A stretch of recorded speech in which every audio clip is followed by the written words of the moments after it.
I guess I would start by explaining what happened, why we had to leave. Do you want me to tell the story about yesterday? No, yeah, let's talk about it. Why do we have to leave? We had a cash mule. They sent somebody to go pick up what they believed to be $40,000 in cash. We had drones in the air, cameras in corners. It was unbelievable, like how quickly we went from sitting down having a podcast to being on the scene ready to catch a cash mule. I'm gonna get out. I'm gonna get out of the car. Just film me. That is Ryan Montgomery. This guy is one of the best hackers on the planet. He uses his skills to take down child predators, teach people how to be safe online, and his past is pretty crazy too. It started 12, 13 years old. So I joined this forum called Digital Gangster. Everybody on that forum was a combination of two things, internet marketers and hackers. They coexisted together on the forum and created like a monster to some degree, which was when things started to change financially for me. What's a 12, 13, 14-year-old doing with that money though? So that's where we get a little darker, I think. The people I'm hanging out with were all committing crimes. They were all doing ecstasy, ketamine, cocaine. Cops are running down the steps. While they were searching me, they found 55 bags of heroin. Whoa. There was 2.5 years where I started catching, predators. I think a couple days ago you were showing a chat site and just how easy it was to get somebody on the hook. Oh my, Yeah. that's First person. crazy. First person. Think about what that person was about to do. If you've seen a child predator doing something horrible to a child, and I know I have the ability to stop it, am I just going to ignore that? Like, would you walk past that kid in the park because you just don't want to deal with it that day? What are some in-person hacking attacks? This device right here, I can keep it in my pocket and just keep stealing passwords everywhere that I go. So this is the Wi-Fi that I put out, free Wi-Fi. This looks exactly like, look at this. It looks exactly like Google. He connected to that, and then the password was... It's so scary. I'm sorry, hold on, I'm reeling from that. I could easily be stealing credit cards or selling credit card dumps from databases. I could be doing some horrible things, but what's more of a risk is... Thank you to AnyDesk for sponsoring this episode. One thing that I could tell you that a lot of people don't do, what a lot of people don't do is talk about like before all of that, like talking about some of the crazy stuff growing up. Yeah. That has nothing to do with catching predators, but it's up to you, whatever way you Do you want to to talk about that stuff? I don't mind. I'm just telling you, those are the ones that are kind of like, they don't really get talked about often. All right. So it's up to you guys. Well, I mean, even before we get into some of the stuff from before, I guess you became Ryan Montgomery in that sense. I wanted to read you something that you had said in an interview one time. Sure. You said that if you're the smartest person in the room, you're in the wrong room. Yep. So why did you agree to sit with me? Because you are so much more intelligent than I could ever be in my entire guess that's life. subjective, right? Yeah. I think that it's something that I learned from my grandfather, and he was a very important part of my life. Yeah. He, and that's not something novel. Like I don't think my grandpa came up with that. No, with yeah, that I got quote, you. But it was something that he said to me as when I was a really young child. And being the smartest person in the room is not a benefit to you at all. It's more so, what can people get out of you? And really, like what I've learned in my journey is that there's people out here at the scammer payback headquarters that have a specialty in scam baiting, as well as let's say it's cybersecurity or hacking related, whether it be accessing the scammers' computers. There's other people that are better at getting access to the cameras, like the CCTV, to look over the scammers in the office. There's people that are better at trolling the scammers on the phone and then convincing them later on to, get infected or socially engineering them. And, there's all different types of minds here. We all have the same thing in common: computers, cybersecurity, hacking, but everybody has something that they can offer something here. They all have some type of value that is not just hacking. And a lot of people generalize that term hacking as just, if you're a hacker, you can hack everything. And that's just, not the case. Unfortunately, it's not like the movies, Yeah. But I guess going back to what you said, like being the smartest person in the room, it's pretty obvious when you're in a room full of people you're not going to mentally benefit from. It's not about taking advantage of people or, trying to just always step over somebody else or step on somebody else to get to a higher position. I believe it's, just pulling that one little thing maybe out of a person that benefits both parties. And in some cases, I guess the nicest way I can put it is you're just not going to get that in some rooms. So being the smartest person in the room has not been beneficial for me. And I always like being in places like this where that's not the case. Yeah, you want to be somewhere where you can learn stuff, right? Yeah, and I've been here about a week now, and I've learned a ton of things. I never am in. I mean, I guess maybe I subconsciously do it at this point, but I feel like I'm always a person that's not the smartest person in the room. Yeah. Just context for everybody that's listening and maybe doesn't have the video version.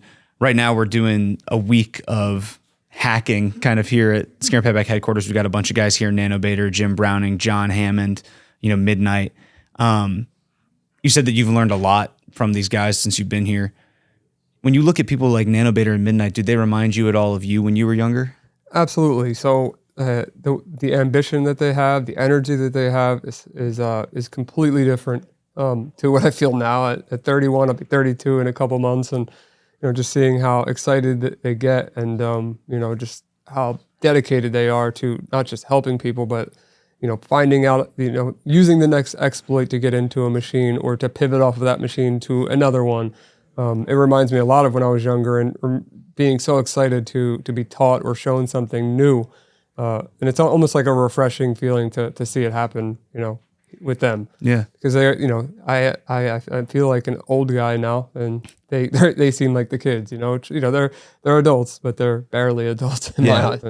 It's cool to like mentor them, right? Because you had somebody that mentored you when you started hacking. I had a ton of mentors, yeah, and I would not be where I'm at right now without them. And I think that goes back to your original question, being the smartest person in the room. Yeah, let's talk about how did you actually get into hacking? How I got into hacking was being a young kid on a computer, like 8, 9 years old, probably 9, if I can remember correctly from the stories that I've been told by my family. I guess the better way for me to answer would be, how did I get into computers in the first place? Yeah. So how that started was with, I have a floppy disk, tattooed on my arm here. What is it, like 15 years ago, approximately, or more actually at this point. AOL was sending, America Online was sending floppy disks in the mail. They would say here's a free trial to use our internet connection. And it was a dial-up connection. So you had to plug in a phone line to a computer, and nobody could be using the phone because there was no call waiting. Like, somebody was talking on the phone, you could not use the internet. Yeah. And, this is a long time ago. And I remember seeing these floppy disks coming in the mail that were talking about free trials.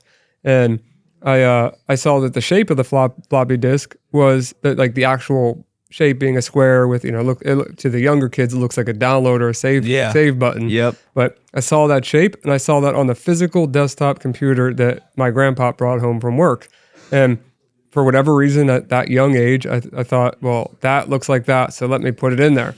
And I put it in there, and I remember clearly, I have the image stuck in my brain, that the AOL logo from the cardboard packaging came from real life in front of my face onto a screen where I saw that logo, and I was mesmerized. Like, how did that happen? It's like almost like magic to me.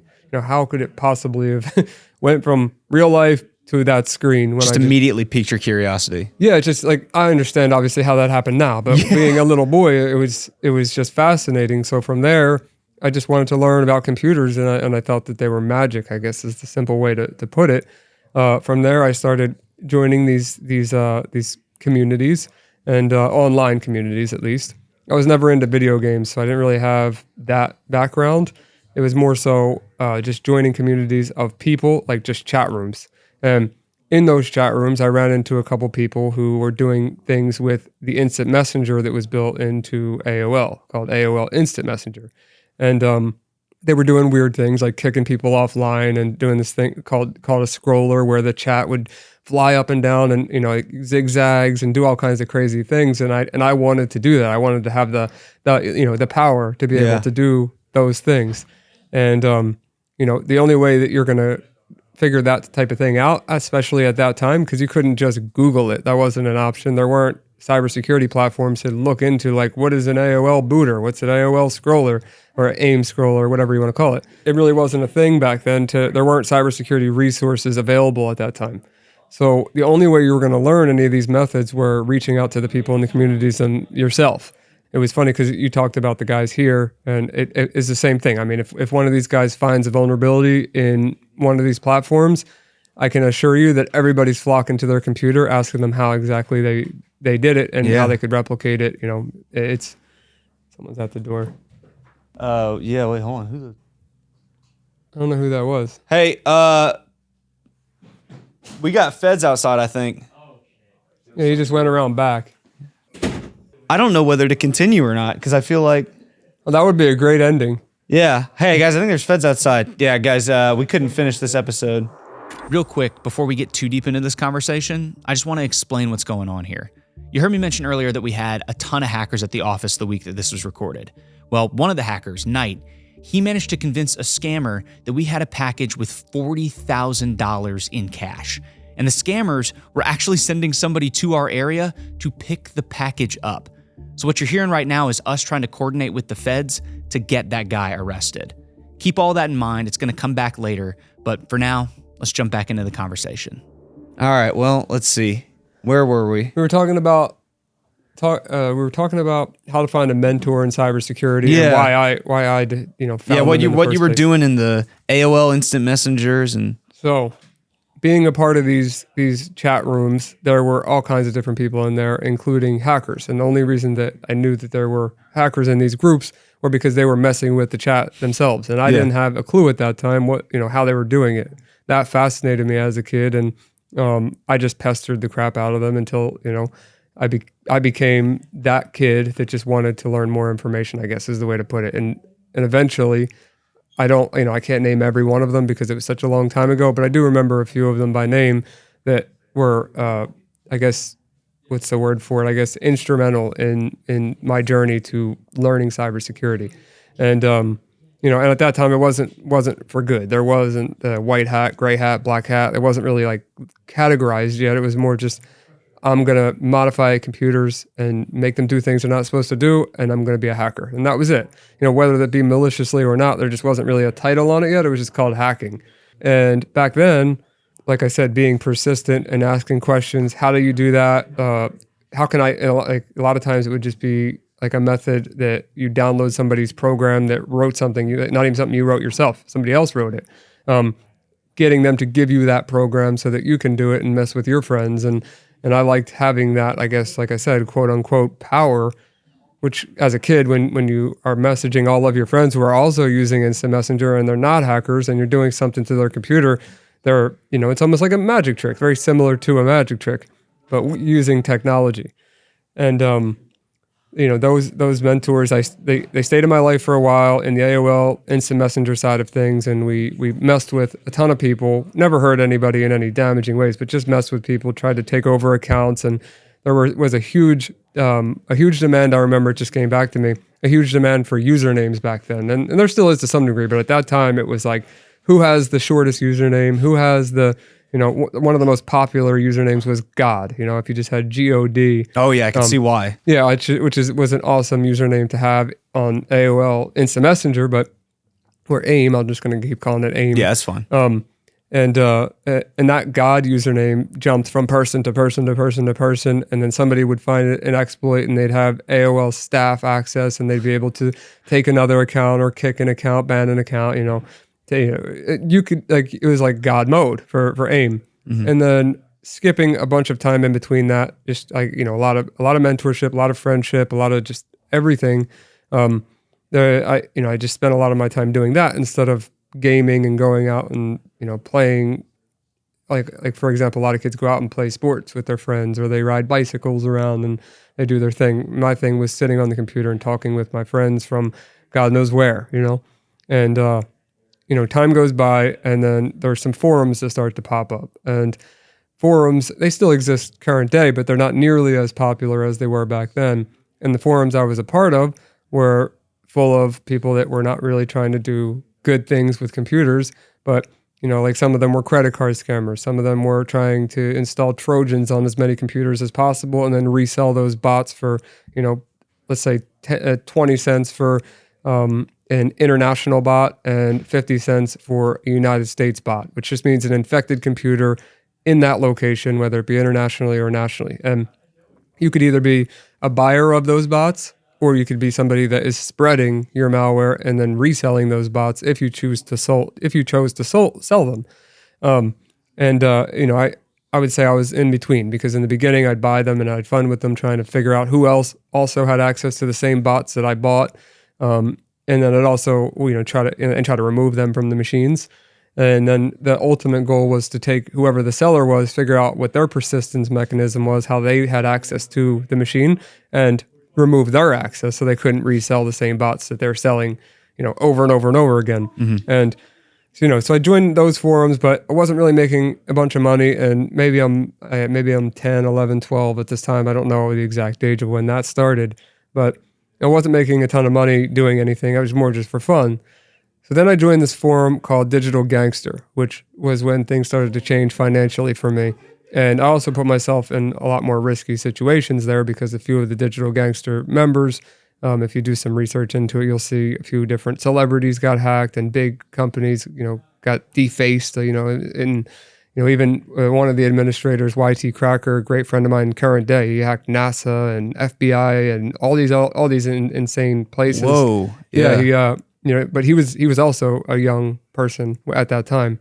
And he was the original founder of Digital Gangster. So Whitey Cracker being a mentor of mine, a friend of mine, also in a very specific genre called nerdcore hip hop. He makes rap songs about hacking, which definitely check it out if you've never heard nerdcore hip hop. It's just very interesting to listen to.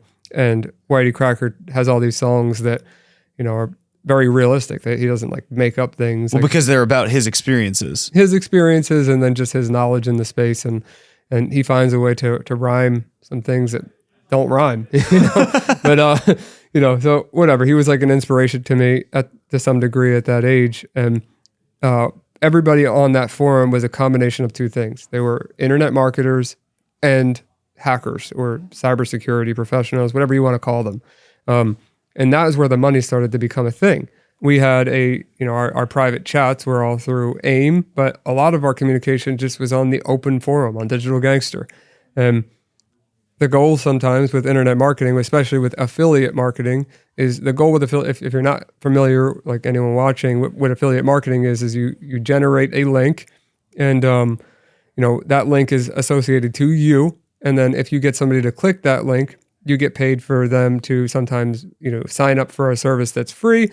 And then if they sign up and they pay and use a credit card, you get paid more money. It's like that stuff that YouTubers put in the links of their videos, right? Exactly. So you could be selling a product, you could be selling software, you could be selling for example, business opportunities like make money from home, get rich at home things. They were called biz ops. Yeah. And the thing about internet marketing is it's kind of a tough thing to do if you don't have money, because paid ads and media buys were the way to go back then if you were trying to do things legitimately. But Google AdWords and all the ways that people run ads nowadays, YouTube ads, and just the countless ways that you can try to put your company or product out there didn't exist in the same way back then. So affiliate marketing, you could sign up for a platform and you could just spam that link all over the internet and it may do nothing, because nobody's going to see it. Or you could find a vulnerability in a bunch of websites that, used the same plugin, or maybe it was the same content management system, or maybe they were all using similar credentials for, whatever it may be. And now you're replacing ads with your own, or you're swapping affiliate links out with other people's, and you're stealing their commissions. So Digital Gangster was full of these methods on not only hacking related topics, but also marketing topics. And then they kind of coexisted together on the forum and created like a monster to some degree, because we just called ourselves like the king of the spammers back then. Not the scammers, the spammers. Yeah, with a P. very specifically. I see. Spammer. It's a P. Yeah, it's a P. And I know everybody hates spam emails, and they have junk mailboxes and all that. But back then, filtered mail, junk mail wasn't really as difficult, or if it even existed at certain points in certain mailboxes. So we would I guess there's a couple different things I can come up with off the top of my head. Taking people's media like from websites and replacing it with our own, and spamming text messages, which is a serious crime to do nowadays, but a lot less risky back then. We would buy these big GSM docks. That GSM is a cellular signal, and we would get dual slot SIM docks, and you could fit, let's say 24 different phone numbers in one dock.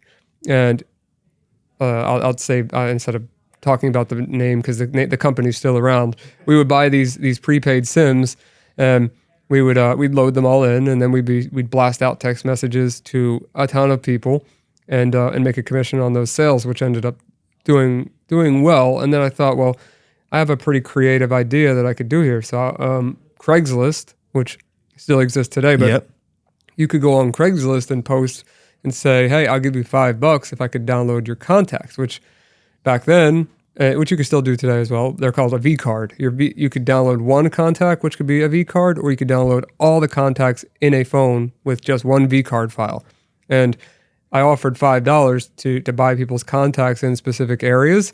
And this isn't going through an affiliate network, but I remember a couple of the clubs in Philadelphia, they knew that I could get a ton of people to show up at their club, and they weren't really asking questions on how I was pulling that off. They would just give me the information or the brochure or the address, the time, obviously where the event was going on, and people would show up. And if you said this person's name at the door or this code at the door, then that person would get credit for it, right? That's just how the club promotion scene was. Mm-hmm. So I was applying the same methods that I was spamming everyone online with for products and software to these clubs in Philadelphia. And, just imagine 24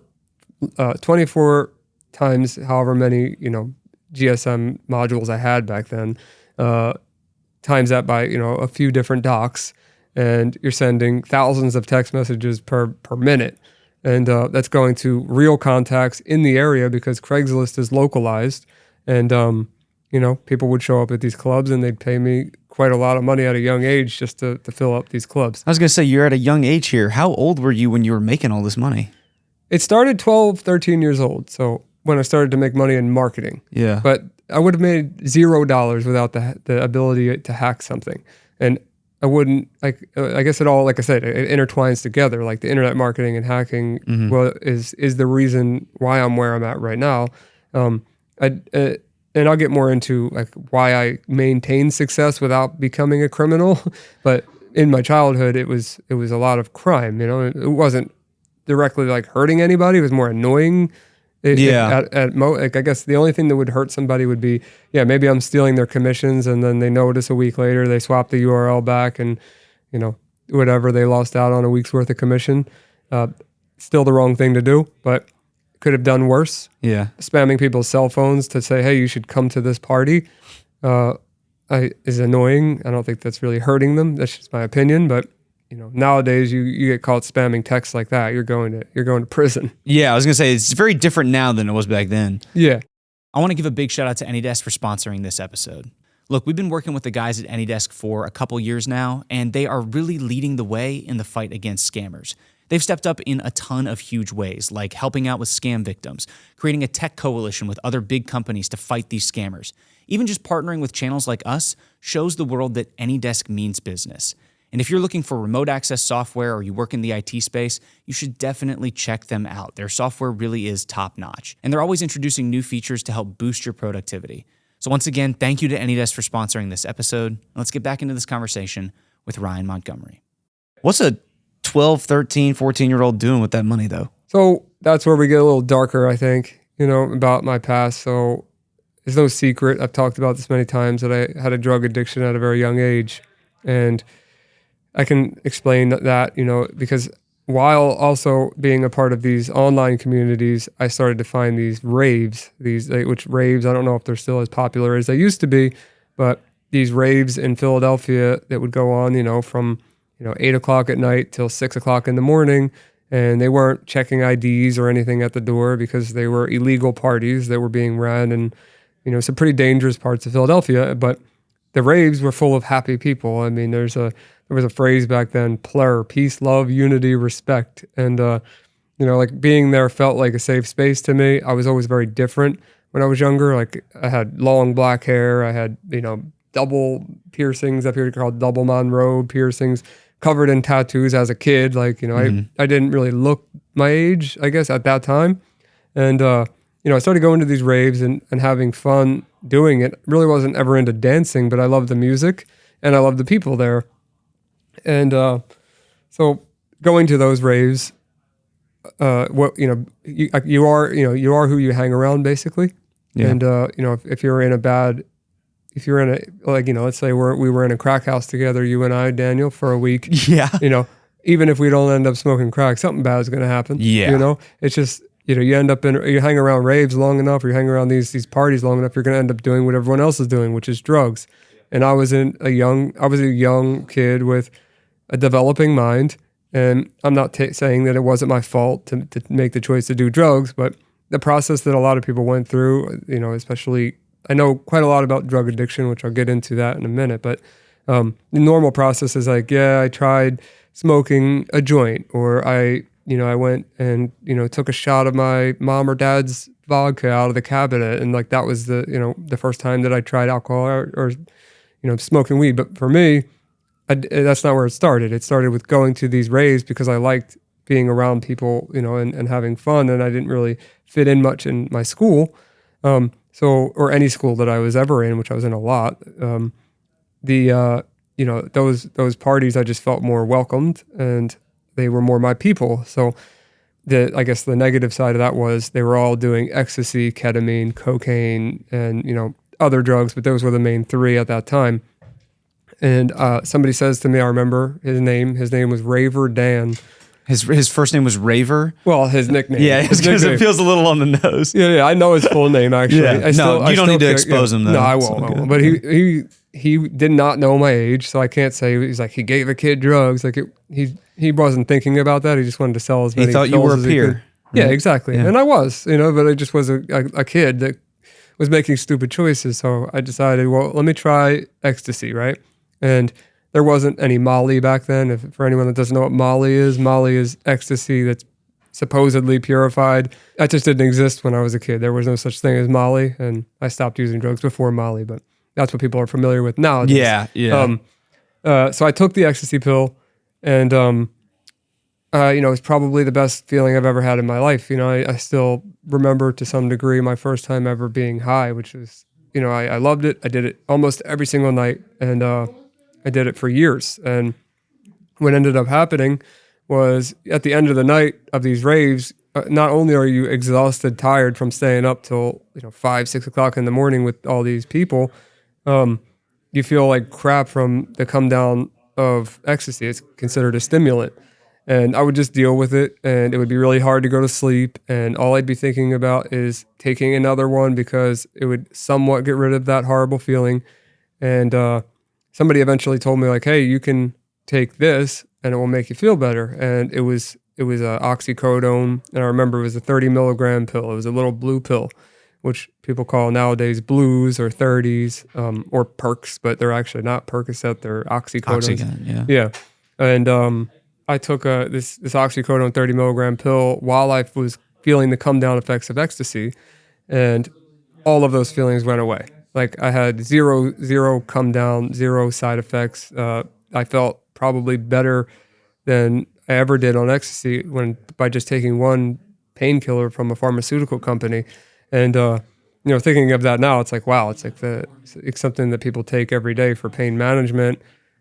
Makes me feel better than ecstasy, the drug that's supposed to make you feel the best of all time. Yeah, right. So it's like, and I understand not everybody is an opiate addict, but there are quite a lot of people that are addicted to opiates because, they of course they feel good in the beginning, but what ended up happening to me is that whole lifestyle of going to the raves and meeting people there and having fun with those people turned into to me just wanting to take opiates, regardless of what opiate was. That was what I wanted. It wasn't about like conversation anymore or music or friendship.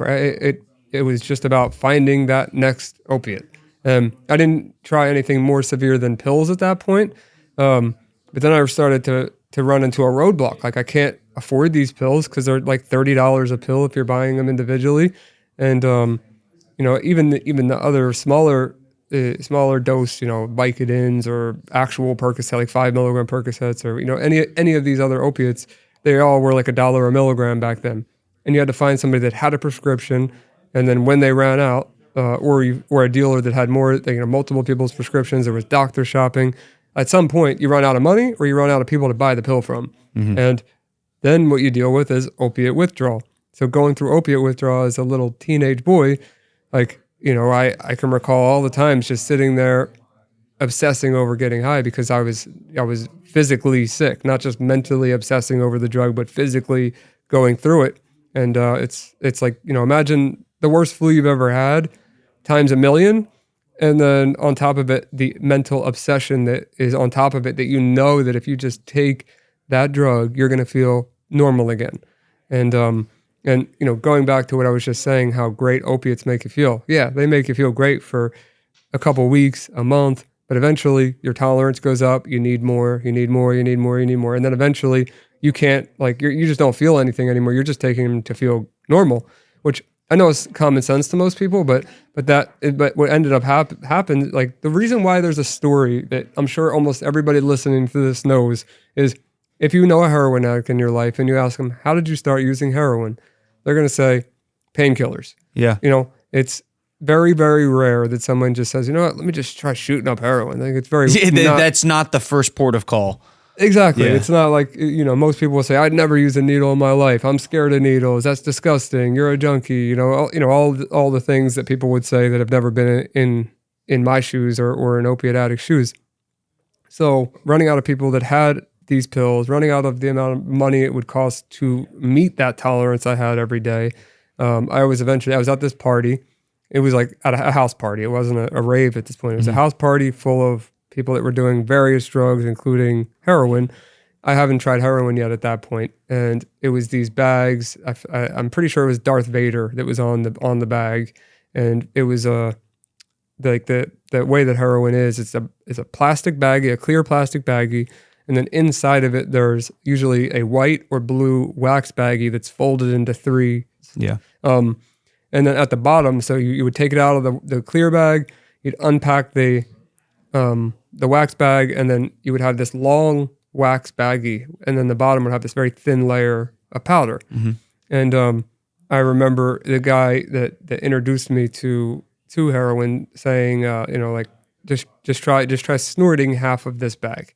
And at this point, I'm taking a massive amount of prescription painkillers to where in my brain I was like, that little bit of powder is not going to do anything to me. I remember that. I actually have a picture on my phone of myself that night. I snorted half of a bag of heroin, and I felt all of my withdrawal symptoms go away. And then I started a couple minutes later to feel this warmth go through. It's the way I can explain it is some people it starts in their toes.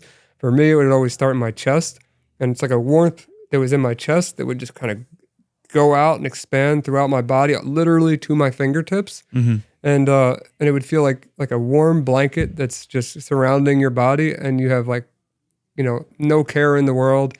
You just feel incredible. And then on top of that feeling, after that rush feeling goes away, as long as you didn't do too much, you have energy to go out and do stuff or to work or to, you're a lot more conversational with people. It's just it's what a lot of people don't realize, that opiates at lower doses or not super high doses, you're not sitting there nodding out, that it can happens. actually just be functional. It can help. It can actually help. It can help a lot of rock stars, they go out, they'll snort some heroin or they'll shoot up heroin. They'll go out on stage and perform a show. It's if they do too much, they're not going to be able to do that. Then they're slumped. But. Right. But going into it, with myself, I did half of a bag and I felt incredible.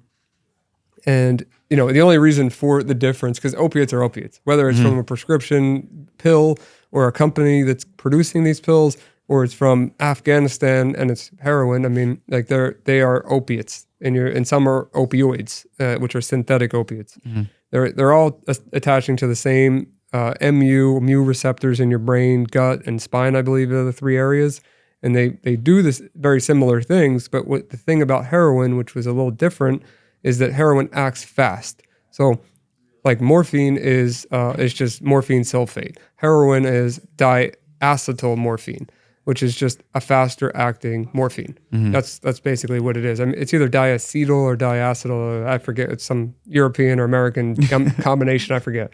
But so I did that half a bag, And I wanted to keep doing it more and more and more and more that night. I remember it was specifically that night, and it was on a CD case. And everybody there was doing it as well. And there were some other things that happened that night that I remember. And, I started doing more, and then I remember throwing up in the toilet, but not a throw up where I felt bad about it. Like, I threw up and I felt great. Yeah. Like, it's a sick thing. It's just like you're so mentally obsessed and your brain's so screwed up that, like, I was happy throwing up in a toilet. Like, what kind of life is that? But I was so young and stupid and addicted that I had no idea how ridiculous my life was about to get. And from there, like, why am I spending $30 on a painkiller, multiple times a day or multiple at a time, which gets expensive, and trying to get that money together as a kid's kind of hard, without breaking the law. So I went to just abusing heroin, which was $10 a bag. And if you were to buy a bundle of heroin, which was, 10 to 14 bags, you'd pay about $75. So the better option was come up with $75, get that bundle of heroin. And then, from there I started snorting heroin. And I was snorting a bundle of heroin, throughout a couple days or sometimes a week. I could make that work, which felt like, oh, why do people have, why would heroin be an expensive habit if you can get all of this that gets you high, for a lesser amount of money. Yeah. But then what ends up happening is the tolerance builds back up the same way that it did with the painkillers. And now you're snorting lines of heroin that you physically cannot get up your nostrils anymore. Like, because you just need so much. You need so much physical powder.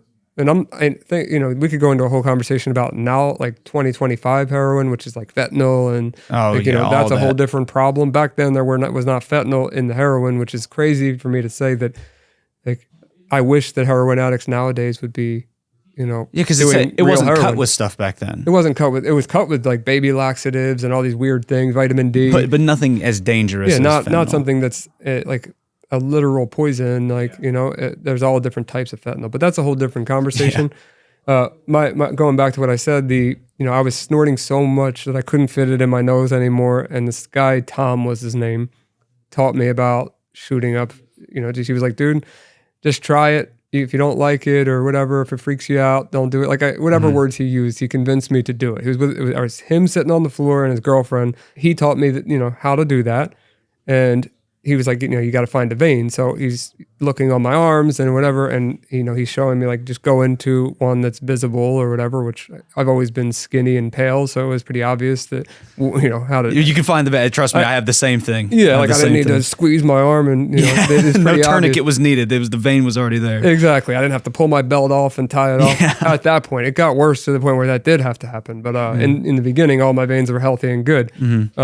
First, you find the vein, you put the needle in there. You don't go too far. You keep it in there just to where the vein would be, just like you'd be at the doctor's. And you pull back a little bit on the plunger of the syringe, and you can see the blood come into the syringe if you hit the vein. And if you saw the blood come back, that means that you're in the vein. If you don't see blood, you missed the vein. It's a pretty simple process. Yeah. So, you would slowly inject it, and then from there you would like,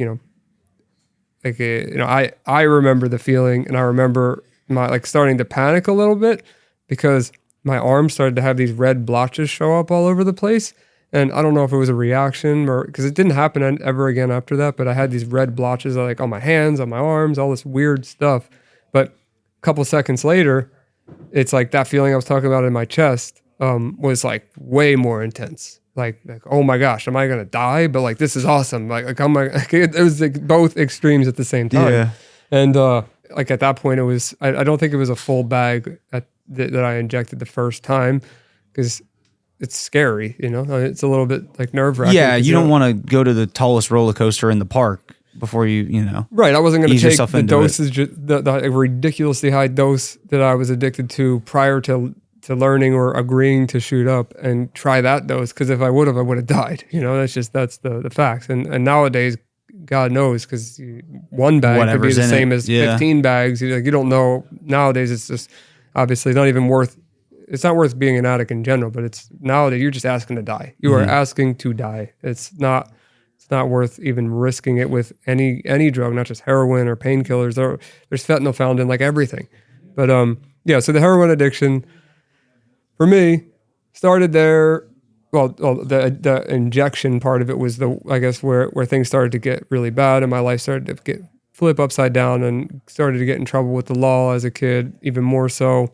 I got in trouble one time before that with the law at 12 years old, specifically for cultivating marijuana, which was such a stupid. Yeah, of all the things. Yeah, and I didn't even smoke weed. Like, yeah, it wasn't. It was just the kids I was hanging around in the neighborhood wanted to grow some weed plants, and one of the kids' moms found out because the kid told his mom, and the mom called the local cops, and then the cops convinced my mom that it would be no big deal. They just picked them up, but then they charged me with it anyway. I was 12, but I wasn't even smoking weed, and I'm talking plants like this big, like nothing crazy. Y'all weren't starting a dispensary or anything. No, but I had one charge prior to that, and then all of the rest started to come when the people I'm hanging out with are all committing crimes. They're all stealing cars. They're robbing stuff from cars.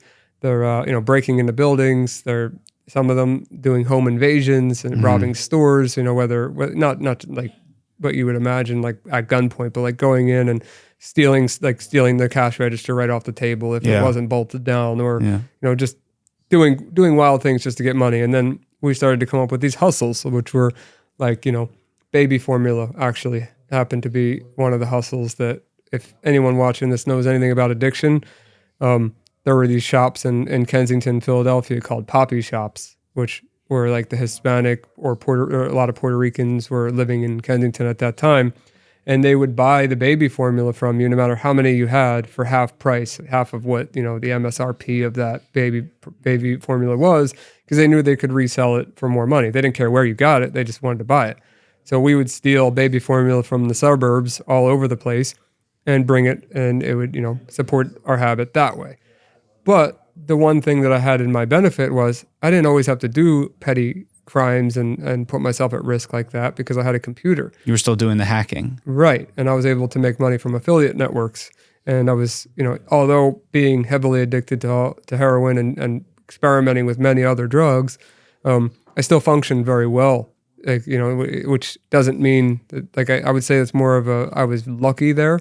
Yeah. Right. Because most people, it's debilitating. It just immediately destroys their life and, ruins their family life and, whatever, everybody's got a different story. But for me, it took a while for it to start causing damage to my family life, to my friends, to my school, to everything that I was doing. Like I ended up having to drop out of school going into 10th grade after multiple alternative schools and, probably 9 times in the juvenile detention center and residential programs and inpatient rehab facilities, outpatient rehab facilities. So how old were you when you decided to get clean?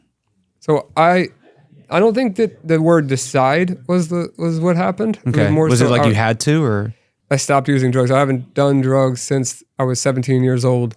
And I ended up so I'll give you the story of how I got arrested and what happened. So okay. Yeah. I went to Kensington, Philadelphia with 3 other people. And I remember I had this pea coat on that had like inside pockets. Yeah. And I went to Kensington. I also had like, needles and spoons. I had all kinds of crazy paraphernalia on me. But I went to Kensington and we bought heroin for 4 people. So, a bunch of heroin. It ended up being a total of 55 bags of heroin, which sounds like a ton. But 55 bags is 5.5 grams. It's not nearly as much as it seems like it is. Yeah. But it looks like a lot because they're in individual bags, 1/10 of a gram per bag. So we go to Kensington. I have 55 bags of heroin, but they're not for me. It's for all of us. Buying for other, everyone I was with. We get back to the house that I was hanging out at, and I had this remote control helicopter with me because I've always been a geek, and that's just whatever. I ended up having this. It was a really big one too. It was a big remote control helicopter. And I needed batteries for the remote control. And there was a Phillips head screw on the back where I needed to get that off.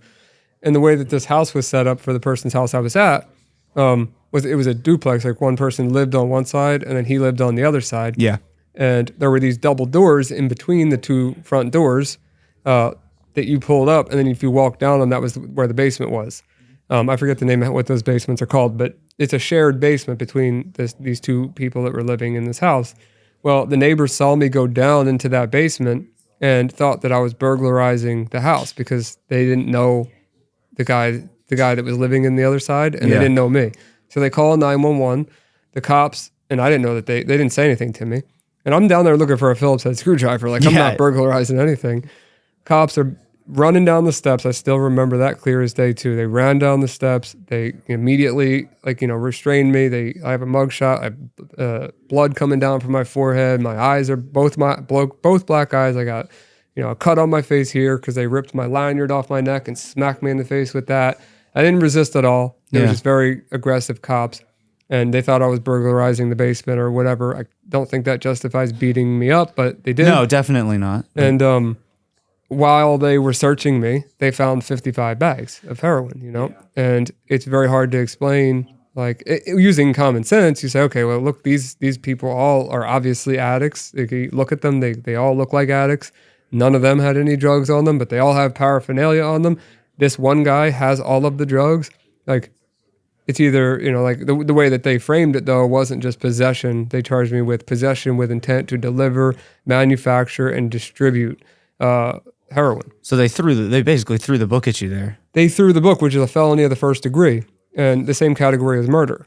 I don't think as bad as murder, but same category as murder. And they tried to give me a pretty rough sentence. They tried to, me being a minor is what kind of helped me there a lot. But there were without going into all of the court proceedings and all the stuff like that, I ended up doing some time and away from that. I had no option, and I was in I started in juvenile detention and then ended up in other places after that for a total of I believe it was 20 months all together if you combine all of the things from being like a juvenile to ending up in adult court for the end of it. But that's a whole different story that I would have to get into. But being away from it that long, being forced to be away from it that long, I guess something in my brain switched because I had to, I wasn't going to AA meetings, NA meetings. I wasn't practicing any faith or anything. Just being away from the people, places, and things was enough for me to never want to be in that situation again. And don't get me wrong, being locked in a cell, especially in the beginning, withdrawing and not being able to do anything is not fun. But that wasn't the first time I had to go through that either. That was just the longest amount of time I had to go through that. But something about that one time made me never want to end up in that spot again, physically or mentally. And I just, there's just so much, and I'm forgetting. I wish I could remember every detail of the crazy stuff. It would come back to me as soon as there's not a microphone in front of my face. I bet you I'd remember. Yeah, you were gonna be at dinner tonight, and you're gonna be like, "Oh, that thing that I was gonna tell you earlier." Yeah, but it's like that one. That's where it ended for me with drugs. Never did them again. Yeah. But then later on in life, when I was 21 years old, I was talking to a girl that lived in Florida, and I was living in Pennsylvania still. And I was flying back and forth to Florida to see her. And there was a Starbucks at the end of the street that she lived on, and that Starbucks, there was always people hanging out there. So every morning I'd go there to get my coffee, or afternoon, whatever it ended up being. And everybody there kept asking me the same question. They kept saying, like, do you know anybody back home, like knowing that I was from Pennsylvania, that wants to go to rehab, or that's an addict or whatever. And then the next question they would ask, would be like, about their health insurance. And I didn't fully understand it at that point because I never went to Florida for any rehabs or anything of that sort. So I was, very new to the topic, but I ended up asking the girl that I was visiting, like, why are all these people asking me about rehab? Like, is everybody there, like, do they all work in the rehab business or something? And she said, yeah, they're called rehab marketers. And rehab marketers a lot of them are some, like, the scum of the earth. And I decided, like, let me probe a little bit deeper and understand why these people care so much. Like, why, like, they got to be making money to be asking me these questions. They can't just, why would they be asking a stranger if I know someone that needs to go to rehab? It's just a weird thing, So I find out from them that they're getting paid on average $3,000 for every patient that they get successfully into a rehab facility. It's a federal crime. It's called patient brokering, when you get a kickback from a facility to send a patient, there for money. They had no concern for the actual person that they were sending to the rehab. They were just trying to make their bag and get on with it. That's exactly right. And I thought, well, I can do a better job at this. Like, I have the internet marketing background, I have the drug addiction background, which the whole different story. Like, but my dad's side of the family also, I lost a lot of them to heroin overdose. A lot of them are gone. More than half of them have died actually to fentanyl overdose as well. One was a stabbing, but it was a rough go with drugs, and still is to some degree. So I thought, okay, with the abilities that I have, internet marketing wise, what can I do to get people that are actively searching for treatment or rehab into the right facility without getting a kickback? How can I do this legally and also put them in the right facility? So I thought to myself, well, these people aren't running any type of campaigns online, and like, I'm talking about paid marketing at this point, nothing illegal. So what I originally created was a questionnaire, and you would type in like rehab near me. It didn't matter where you were in the country. You typed in rehab near me, or you typed in drug rehab, whatever the keyword may be. And they would see a link to my website, which was called the Treatment Source. And the Treatment Source had a quiz. You'd click the quiz, and it would ask you a bunch of questions. It would try to figure out, are you mental health? Are you substance abuse, which they switched to substance use? Or are you co-occurring? Do you have both? Which most of the time they're both. Most people have a co-occurring mental health disorder with their substance abuse. That's just kind of how it goes. And at the end of the quiz, it would give you a phone number to call, and that number would then go to a call center of the facility that met the best criteria that I could possibly give them based upon the questions that they answered. And the only way that I could legally do that was to go to multiple facilities and get contracts with them where they paid me a flat fee every single month. Whether I got one patient in the door or 20 patients in the door, I was getting paid the same amount of money. That's not a kickback, or because I'm not incentivized by sending a patient. Exactly, yeah. So one of those contracts that I had was with a guy who already owned a facility, of course, and we got along really well. Like, we kicked it off really fast and became friends. He's a very nice guy. Was not into the whole patient brokering thing because I really didn't like that. And he realized, like, hey man, you're generating all these calls for all these rehabs. Why don't we work together, and you bring all these calls inbound, and we start our own facility.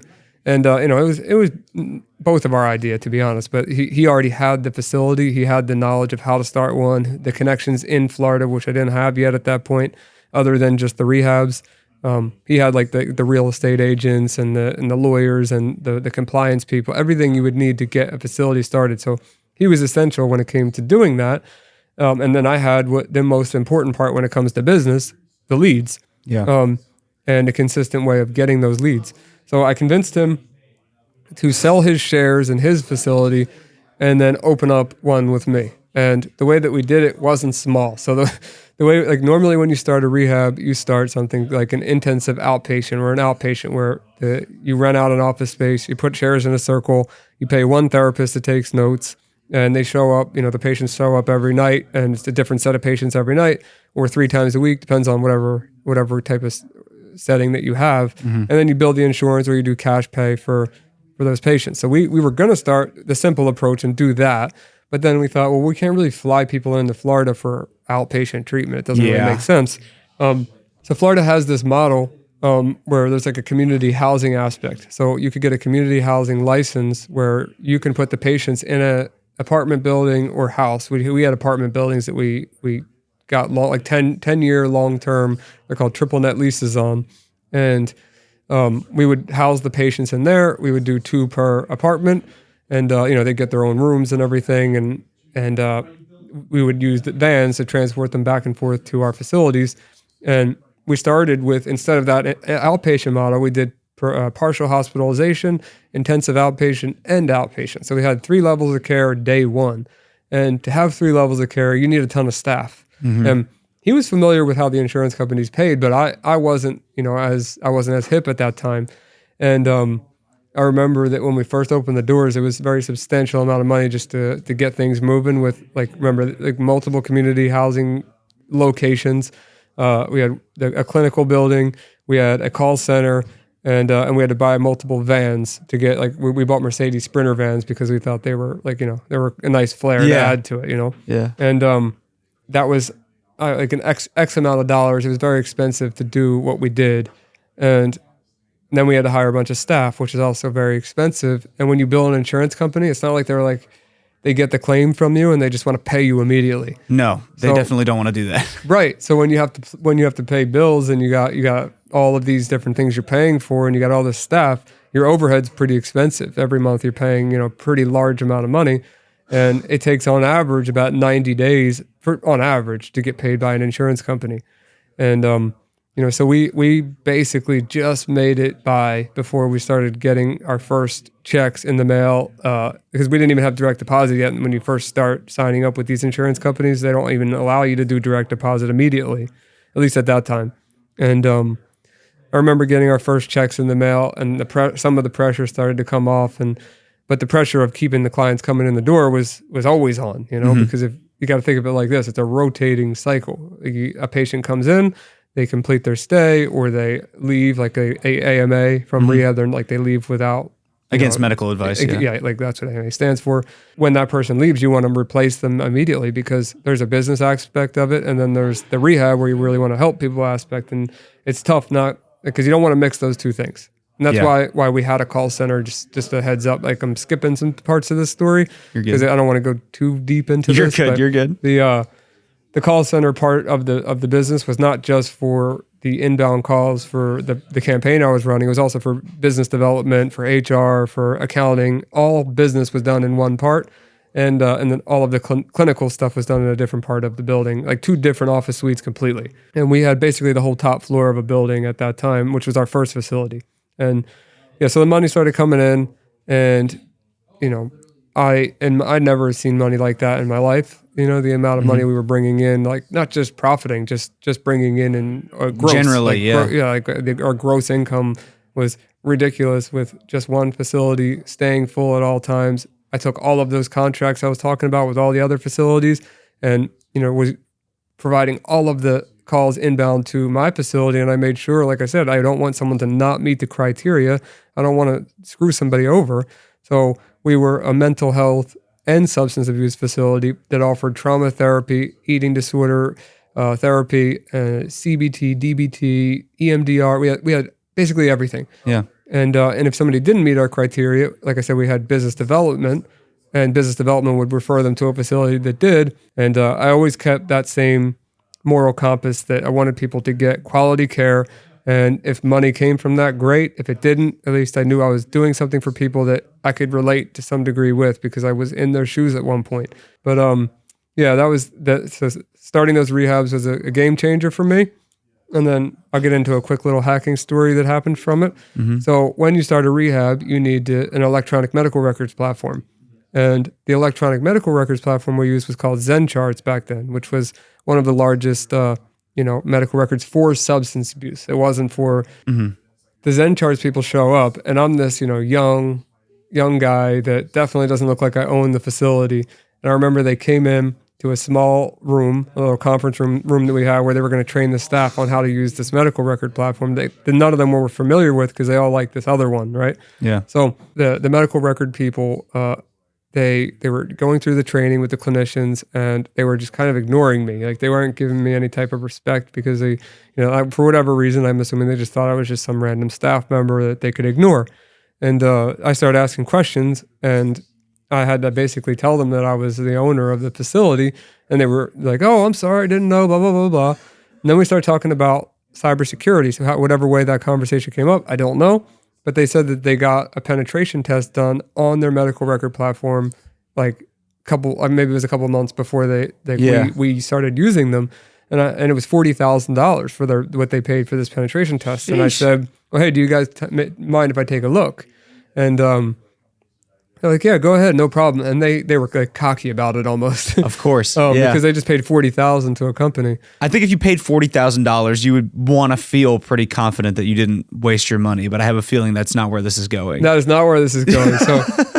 So, they did feel confident, and that's why they said, yeah, do whatever you want. I'm sure they were like, this kid's not getting anything, but just, we just hired whoever. So, but before they even got back to their office, like from the interview, or not the interview, I'm sorry, the training with my staff, before they got back to their office, my face was on support.zencharts.com. I defaced the whole thing.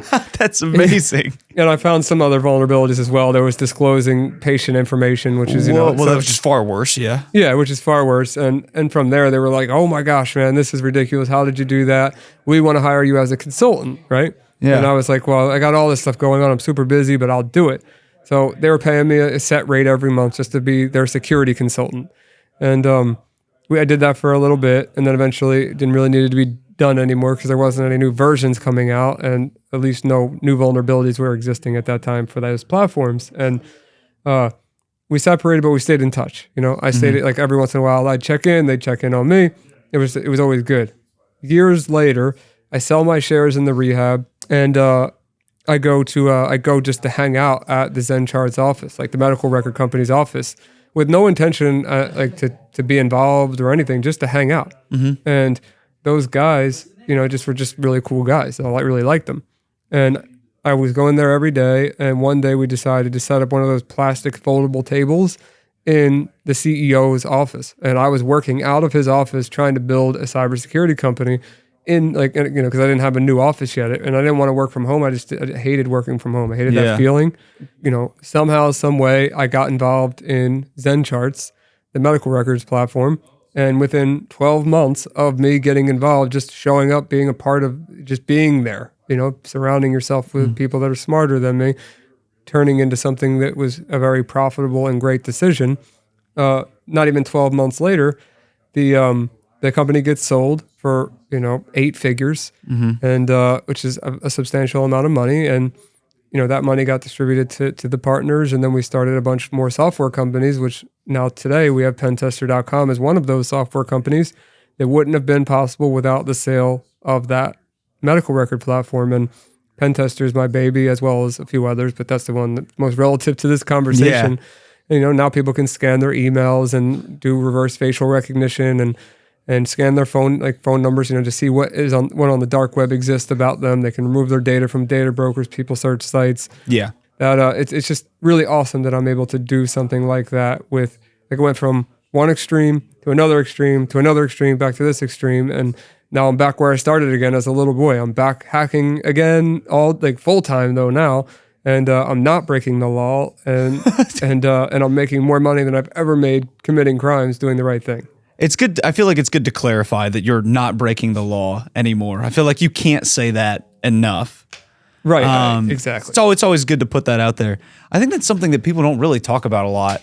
And we've talked a little bit, here and there, PCC and this week. But everything that you do just seems to me to be out of the goodness of your heart. You just want to help people. Yes. What do you think made you that way? I think, it goes back to my grandpa and my mom. Yeah. And my grandmom as well. But everybody in my family that was close with me, they just have huge hearts, and they always bend over backwards for other people. And sometimes, doing that doesn't always get you something in return. It just makes you feel good. And sometimes it makes you feel worse because you feel like you're being used by everybody. But, at the end of the day, I never needed a pat on the back or you're such a great guy type of thing. It's never been about that.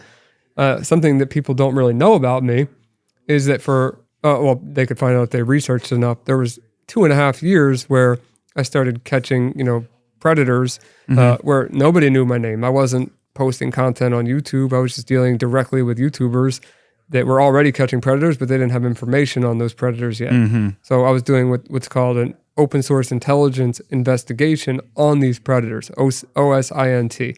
Mm-hmm. And that just means, for simple terms, OSINT just means finding info on somebody. And sometimes finding info on somebody is a lot harder when all you have is a picture of half of their face and a t-shirt that might have a logo on it. Yours would be an easy case. Let's say I took a picture of just your chin, but somebody saw Scammer Payback on your t-shirt, right? Yeah. They could say, okay, who works at Scammer Payback that has a beard that's that color and, with whatever spots that are missing on your face because, It's you don't have enough testosterone.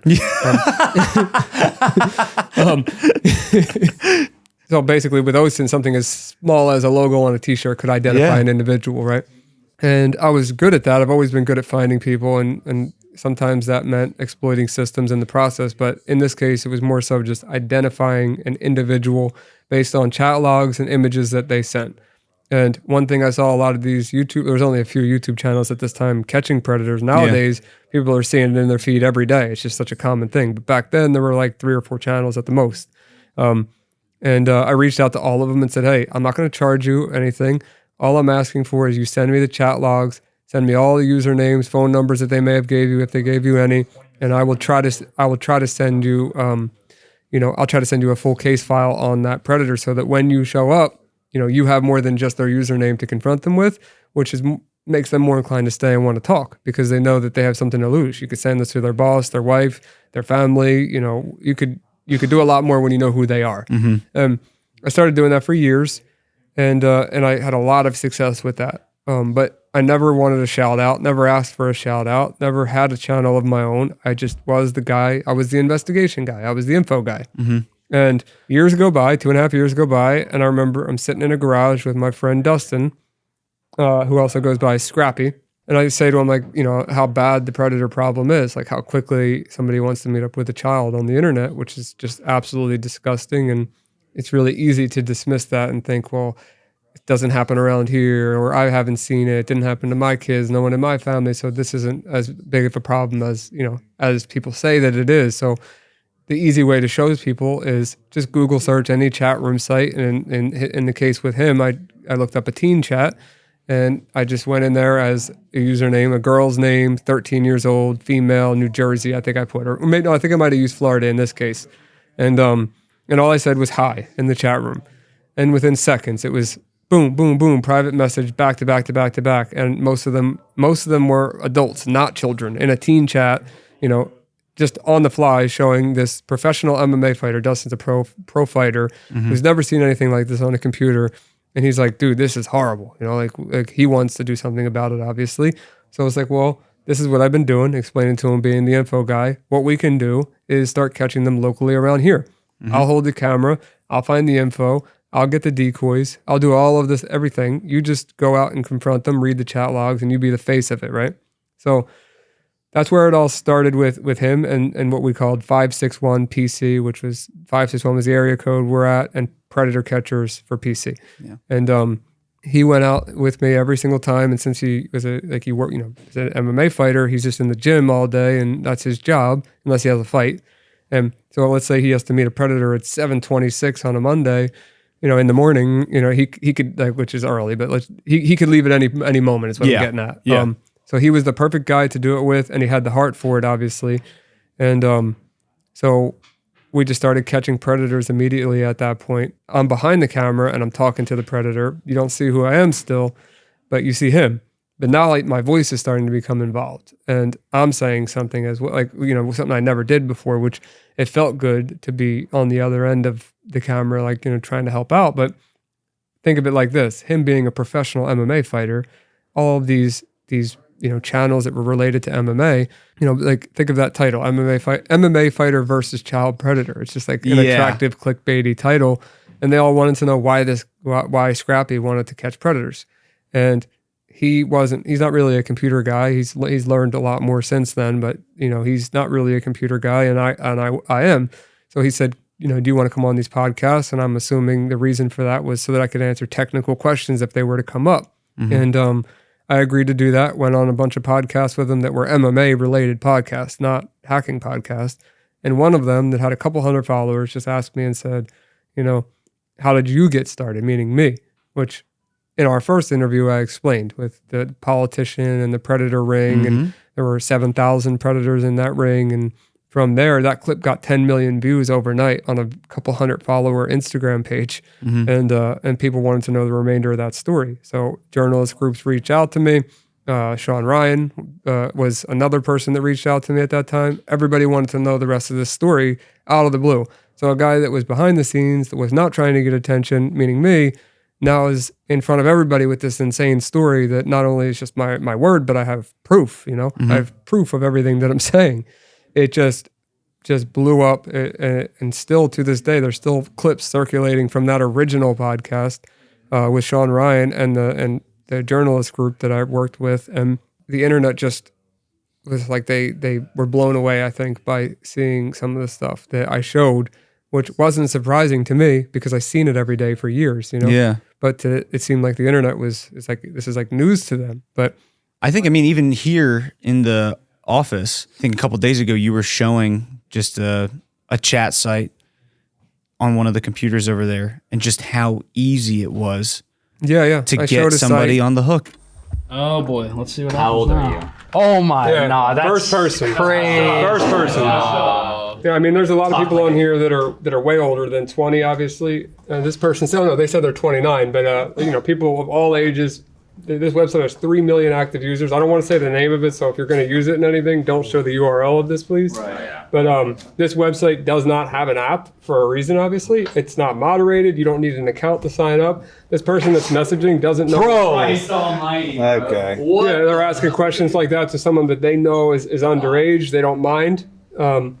And they want me to spell out my age here. It's absolutely disgusting. And the thing about this, like I said, the thing about this website is you can press use anonymous login as soon as you go to the site. You don't need to create an account. You don't need an email to validate. All it asks for is what year you were born. And then it immediately shows the exact location from your phone or from the computer to everyone around you. So people could show up at your house. They could show up at your work. Yeah, look, this person is asking, where are you at? So there's been multiple things. So going into the court documents about this website, there's been a ton of CSAM, which is child sexual abuse material that was related to this website. A lot, I don't want to go into detail about it, but you guys can understand how graphic some of that stuff can be. As well as other people that were using it to harass others, and it was happening to you can look it up on YouTube and other websites. You'll see people just trying the door of this one woman's house, and then there were all other cases of harassment on top of the underage abuse that you see here. But it's really, really bad. This person's saying, where are you at? I can continue with the conversation, but just to go back to what I was saying again, this person doesn't know. There's no profile photo. There's no username. I'm a 100% anonymous user, and they still want to meet up. They still are asking me questions like this. It is absolutely disgusting. But I was just watching that. I was horrified. And, I've talked to you. We've spoken. I've seen the stuff that you do. And even then, just seeing it in person in real time is terrifying and disturbing. Exactly. And I agree with you. And it infuriates me like it's day one. Like, I'm not used to this. You never get used to it. It's just one of those things. But being able to act on it is something that I believe is necessary. And if you have the ability to act on it, you should. The same way that catching scammers, if you have the ability to do something about it, you should. This is I could replicate this, unfortunately, at any time, anywhere, on any social media platform. Really at this point, is it something that the social media companies need to do better, or is it parents need to be aware so that they know how to monitor for these type of things, so that these situations can be avoided in the first place? That's what I'm trying to figure out, and that just pivots off of the beginning of why I got started in this space. Do you think that there's a safe way for kids to even use the internet these days? Yes and no. Obviously, a determined enough kid can figure out ways to see things they're not supposed to see, talk with people they're not supposed to talk to.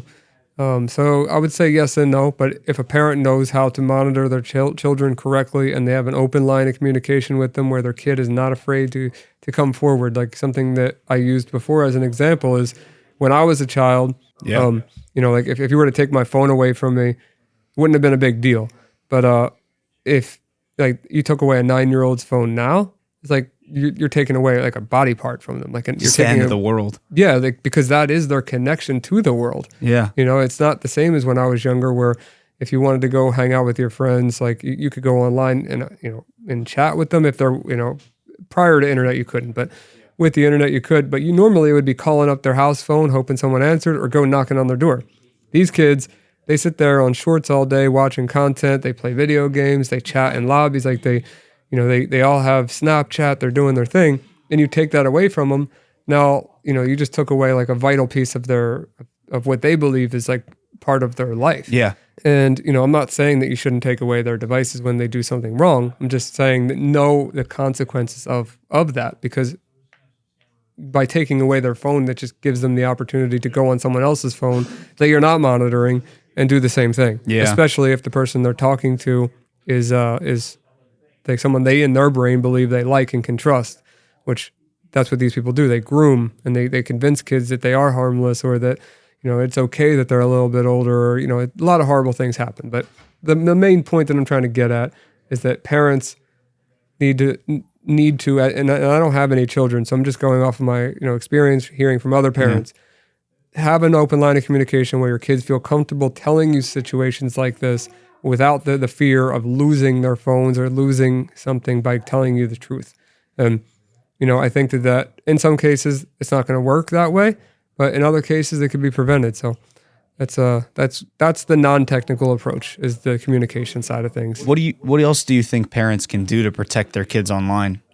I mean, everywhere you turn, it seems like there's, some new kind of vulnerability. Yeah, so parents could install monitoring software on their children's devices, and if people are talking about predatory things, or if they're being bullied or self-harm or any of these topics that you wouldn't want your child talking about, and if they were, you'd want to know about it, install one of those apps on their phones, which like Bark is a good one. I'm not sponsored by them or anything, but BARK, that's a great one. And then there's some others, but Bark, I would say, would be out of all of that I've seen, I've heard the best things about them. And not only do they have a monitoring tool for the phone, but they also have a tool that you can plug a phone into, and it will dump the data off the phone and read it in full. So like wow. Yeah, it's pretty cool. All it's doing essentially is backing up the iPhone, and then just reading the backup, which gives it more access than the Bark, the way that they configure it with what's called a profile and a VPN. But it's just, you can monitor your children. Android makes it way easier, but iPhones, you're a little bit more limited with what you can do. So going back to just the predator catching stuff, the child safety warrior thing, you're dealing with some pretty dangerous situations occasionally, I would assume. Have you ever been scared for your life or terrified during one of these investigations?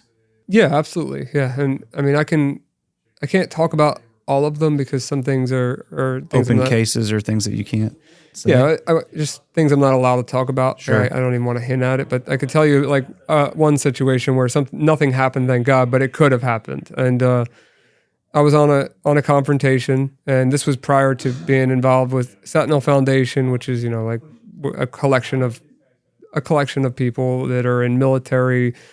Some of them are retired federal law enforcement, working in parallel with active law enforcement, working with Sentinel, they're whole different operations, but working like on one of our sting catches at 561 PC prior to Sentinel Foundation, there was a guy who was a war vet, and he went, he had multiple tours to either Afghanistan or Iraq or something like that, and he wanted to, he was talking to us, and he was divulging information. I had all of his info. I had his name. I had like down to, like all like really personal information about this guy. Yeah. And he asked like, hey, he's asking us guys if we're cops, like, can I go to my car to get a cigarette? And you can't tell them no, like they're not under arrest. You're a civilian. And if you say no, or you can't hold them against their will, you're falsely imprisoning somebody, even though they deserve to be, you're not allowed to. Yeah. He asked to get a cigarette from his car, and I'm following him with the camera. Scrappy's right behind me. And the way in the parking lot, there's just a car on each side of his car. So he goes in, he opens his door. I'm filming him in the car with the gimbal, and I'm for a phone, like a small gimbal with phone. I'm filming him, and he's got this army bag on the passenger seat that definitely had a gun in it. And he reaches in that bag, and I'm immediately on the defense. Like I'm like, if I have to jump on top of this guy, even though my small little self, I'm gonna do whatever it takes to not Fight get or shot. flight's kicking in, right? Yeah, and then I got Dustin Scrappy behind me, who is a fighter that he will knock. Oh, this he'll take dude him out. down for sure. Yeah, it's just a gun is not gonna, you're not gonna punch a bullet, right? Yeah. So he reaches in. I think he realizes that I'm very close to him. He grabs the pack of cigarettes, and he comes out the door, and I could tell he's like, he's a little bit shaky and nervous, and whatever. He's got his cigarettes, and then he goes back down to the other side of the car now. And Dustin at this point thought that he has his cigarettes. We're going to continue walking through the parking lot talking to him. And Dustin's like 5 cars down, not on purpose. He just thought we were with him. He thought it was that situation was done. Right. Yeah. And the guy went to the passenger door where that bag was, opened it back up, and he was like, I forgot my lighter. And I'm at the end at like where the bumper of the car is. He's at the door, and I'm walking up to him, and he grabs a lighter. But it felt like 20 seconds where he put his hand in the bag, grabbed the lighter, pulled the lighter out. There was definitely a gun in the bag. Like it was an army bag that was shaped like a gun at the bottom. It was definitely a gun, but the guy didn't. I think he realized that he was already screwed. He probably didn't want to go to jail for the rest of his life. And I got kind of lucky there because Dustin was 5 cars away, even if he could do something to help me. But I had that all on film, and that ended up on YouTube, and that whole scene, everything I just said is online. But I think that was a pretty close call that I can talk about. Yeah. There's a lot more wild things than that are way more intense that I can't tell you anymore. Yeah. I'll tell you when we're not on. Not on camera for sure. Yeah, I can't like the operations and stuff. I can't talk about even off camera. Yeah. But stuff. I could give you some stories that I just don't want on YouTube. I got you. I feel like a lot of people see the good that you do because the videos are the investigation, catching the predator, exposing them to everybody. But it's the stuff behind the scenes where you're actually having to go after these people and you're having to sift through some of the worst parts of humanity. Does that get to you at all? Yeah, to some degree, yeah. Yeah, I would say that there's been, without going into a ton of personal details, there's been some physical things that have happened to my body where I've gone to doctors to get my blood work done and stuff, just to see like, hey, are these levels correct? Is because there's things that are just not functioning correctly anymore? Like, am I having subconscious trauma that's causing physical reactions and blah, blah, blah, blah, blah. And, it's definitely affecting me. And I'm seeking out, therapy is such a foreign thing to my brain right now because of a lot of reasons. Owning the 3 facilities, I had a ton of stories as a kid with therapists that are just not good stories. Yeah. Like I said, we could be here all day with crazy stories as a child, but I don't have a good experience with therapists. And what ended up happening, recently is like I probably do have this subconscious trauma that I'm not addressing, and I don't feel confident or comfortable enough going to a therapist to talk about them because I don't feel like they're not in the forefront of my brain. Yeah. To like where I feel like it's affecting me, but I also don't trust the therapist anyway. Yeah. So, and I don't feel like they're going to be able to help me if I don't have the topics to talk about with them in detail anyway. There's just so much to it that yes, it's affecting me, but I don't know what to do about it. So between the battle of wanting to help people and being able to help yourself, the helping other people is weighing out. You're putting your body and your mind and everything about you on the line just so that you can save these people. Yes. Yeah, I would agree that is true. That's not how I really think of it, but I know you don't think of it that way because you're one of the most humble people I've ever met. Oh, thank you. I'm not going to shower you in compliments because I know that you hate that, but truly, you're one of the most humble people I've ever met. Thank you. And you don't often take credit for all of the stuff that you do. No. And I try because there's a lot of awesome people out there trying to do good things, and I don't want to take all the credibility for something when maybe my face is the most recognizable of the group of people that are helping on something.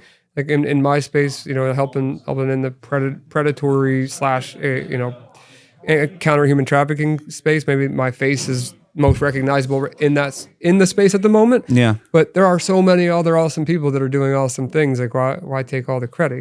Yeah, of course. And I can't just give you a list of a bunch of names of people. No, I know. So I get what you're saying, but it's just, it's the deed, not the glory type of thing. Of course. Something about that, the deed, not the glory, that's interesting to me is you mentioned that back when you were just helping people out for free, there was maybe 4 or 5 channels on YouTube and online that were going after these predators and catching them. Yep. But now the genre itself has just exploded.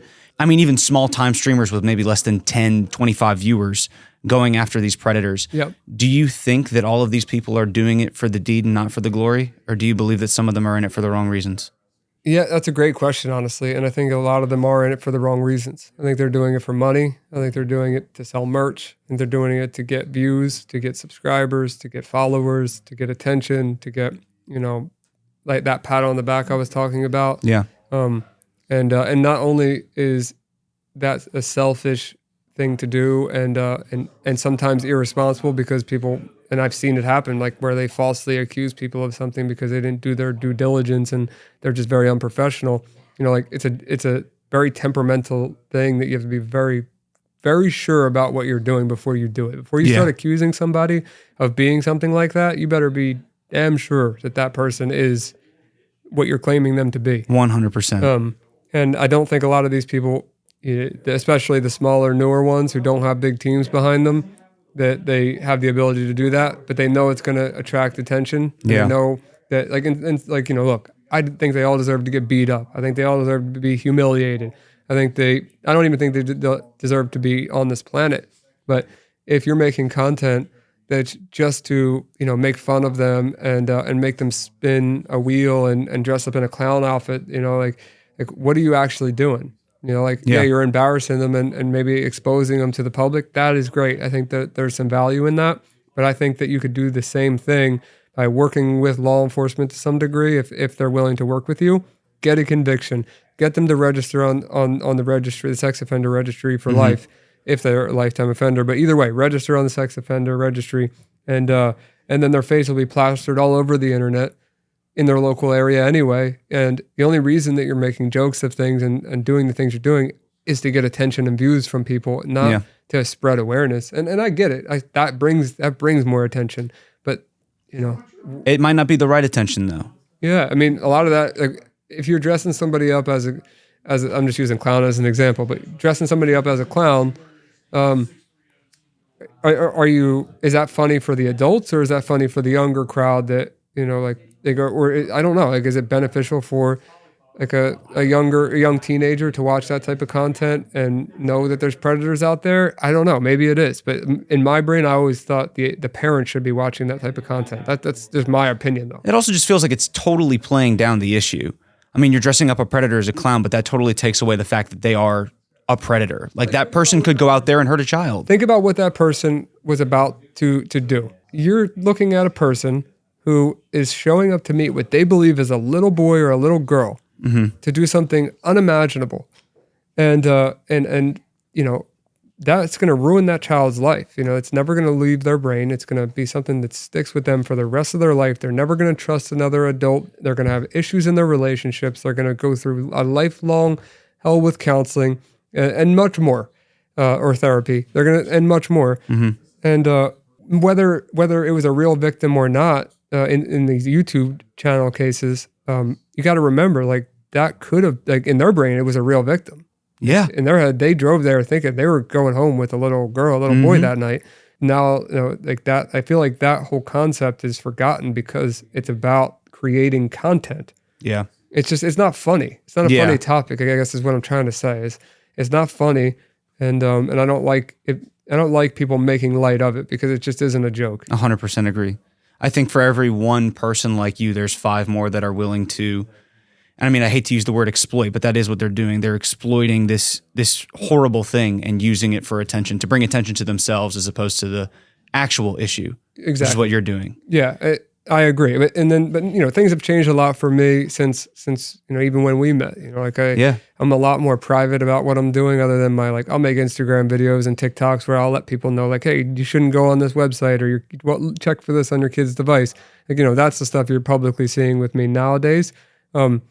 Everything else is pretty much in the dark because it's not, I'm not allowed to I'm either not allowed to talk about it. It's an open case, as you brought up, or it's just something that I'm not willing to discuss. It's not about what, I don't need whoever's watching this. I appreciate you watching this, but this isn't about you, patting me on the back and telling me how great I am, because I am no different than anyone else. I have the ability to find these people.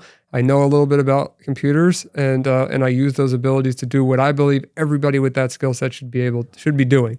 If you've seen a child predator in the park doing something horrible to a child and you had the ability to stop it, would you just walk by, or would you do something? it's the same thing for me. If I see something like that happening on the internet and I know I have the ability to stop it, what, am I just going to ignore that? Like, would you walk past that kid in the park because you just don't want to deal with it that day? Like, it's one of those things. You mentioned that you're operating a lot more in the dark now. You're trying to do things offline, not put yourself out there as much. Was being such a public figure, going viral essentially, did that make it more difficult for you to do what you do? No. And it's not about going dark, because the whole cybersecurity thing and the businesses and like I said, the PSAs to the parents, all of that I'm going to continue doing. And I have no problem with my face being associated with that, because I really genuinely like that. And I've heard so much positive impact or so many positive comments from parents about that, it makes it worth it, is I guess the best way I could put it. Absolutely. As for catching predators, I'm not legally supposed to be doing any vigilante work when it comes to catching predators, because if I'm sitting in court and the defense is bringing up all these cases, civilian gathered evidence, these cases get thrown out because of me being a vigilante. So I made a public video that's on pretty much all my socials that says, why I had to leave 561 PC. It had nothing to do with Scrappy and I having a fight or fallout. Of course. It was just because, I talked to multiple different people from multiple different federal agencies that told me you could make a lot more impact doing this, and that, this, and that with, whatever, blank. Yeah. But you just can't do vigilante work anymore because those cases will discredit you in the future. And, I told him that. He understood that. He he's still catching predators on 561 PC. And I just don't have anything I have no part in that. And then for myself personally, it's just, I'm working with organizations and we're dealing internationally and domestically with counter human trafficking and violence against children. And, we're making more impact than I ever imagined in my life that we'd ever make. So I'm just beyond blessed, grateful to be where I'm at. And,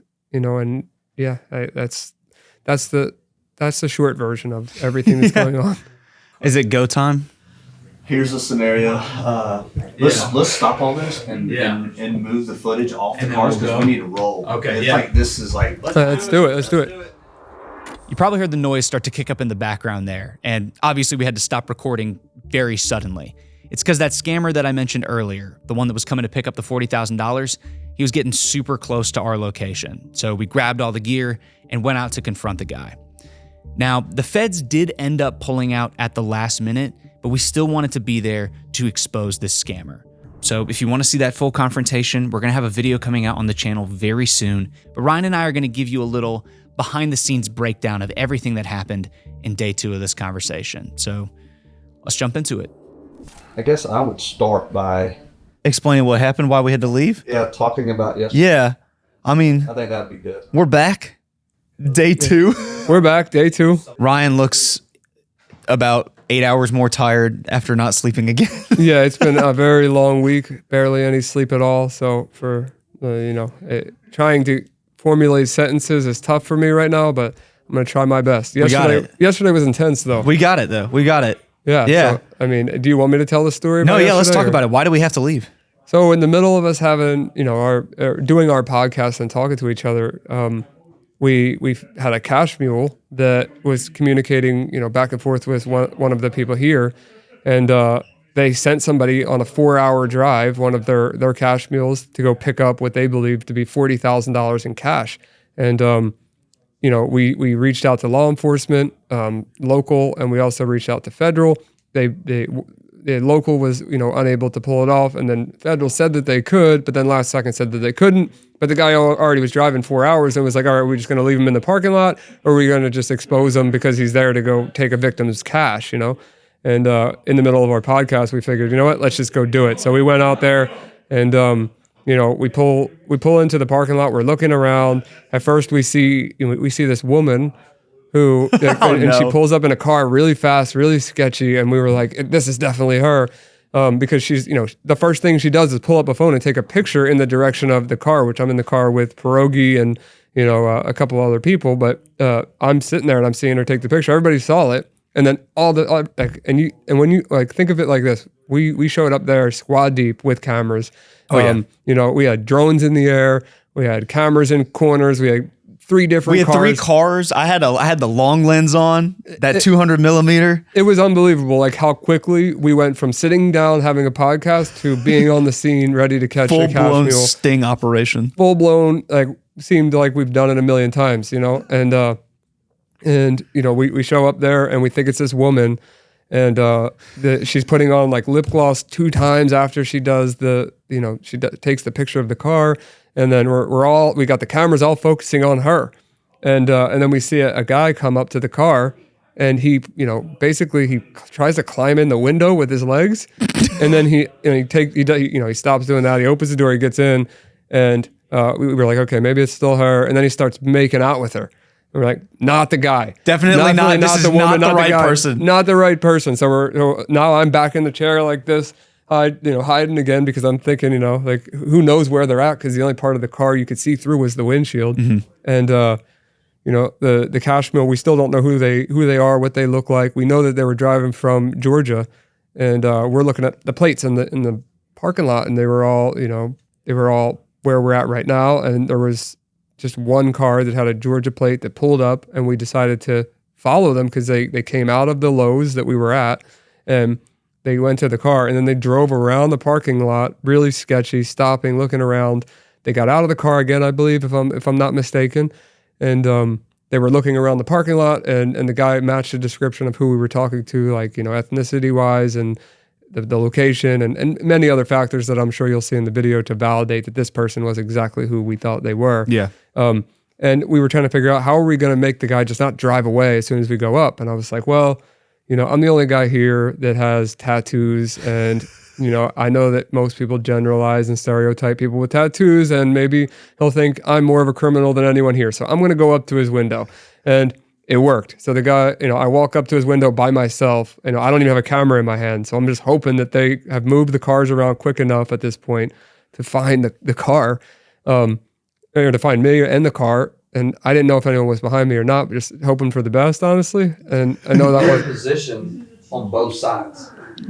Yeah. Gotcha. Okay. I couldn't tell. So I didn't see you guys. So like, yeah. So when you texted black van with the black rims, Nacho and I were in the front. We were like, we saw that car driving around. We know where that is. So we found them and we parked right behind them in the parking lot. And then I'm like, all right, let me get this camera ready. And Nacho he says to me, yo, Ryan's going up to the car. I was like, he's doing what? So I had to put the camera up real quick. And you're just like, you're tapping on the window. And then obviously, he gets out of the car. Yeah, we made an executive decision. I had to get out and assume the stereotype. So it's the guy, he didn't natively speak English, but he, for whatever reason, he got out of the car because everybody started coming out with cameras, and he maybe he felt like he should get out of the car. I don't know what it was, but he already came from Lowe's. He was already inside. He circled the parking lot, and then now he's back out of his car, and he starts to walk towards Lowe's again, like he needed to go back in there, and he just, he's freaking out, scared, doesn't know what to do. And I think the first thing that I asked him with the without using the app to translate to English was, lift up your shirt, and he lifts up his shirt, and he understood that properly. And then as soon as he puts his shirt down, I said, hey, give me your ID. And he just gave me his ID. So I took a photo of it, and we were able to validate that, this is skipping a little bit, but able to validate that the route that he took from the address on his ID to the Lowe's that we were at was the exact route that was sent in the screenshot in the chat. So that was another, smoking gun that it was the same guy. So it's just absolutely the right guy. It was 100% the guy, yeah. Yeah, it just was, it was hard to have a conversation with him because he was either faking that he was not very good with English, or, it wasn't very good with English. It was one or the other, but yeah. Whatever the case is, the guy was there to steal a ton of money from a victim, and that's a horrible thing to do. So Brandon then comes up, around like maybe prior to telling him to lift his shirt up. I went up to the car alone, and then Brandon came as support because, this guy was probably twice my size, and you never know what someone's going to do in those situations, obviously. So I appreciate him coming up, and then Brandon pulled out his phone, and we followed him through the Lowe's,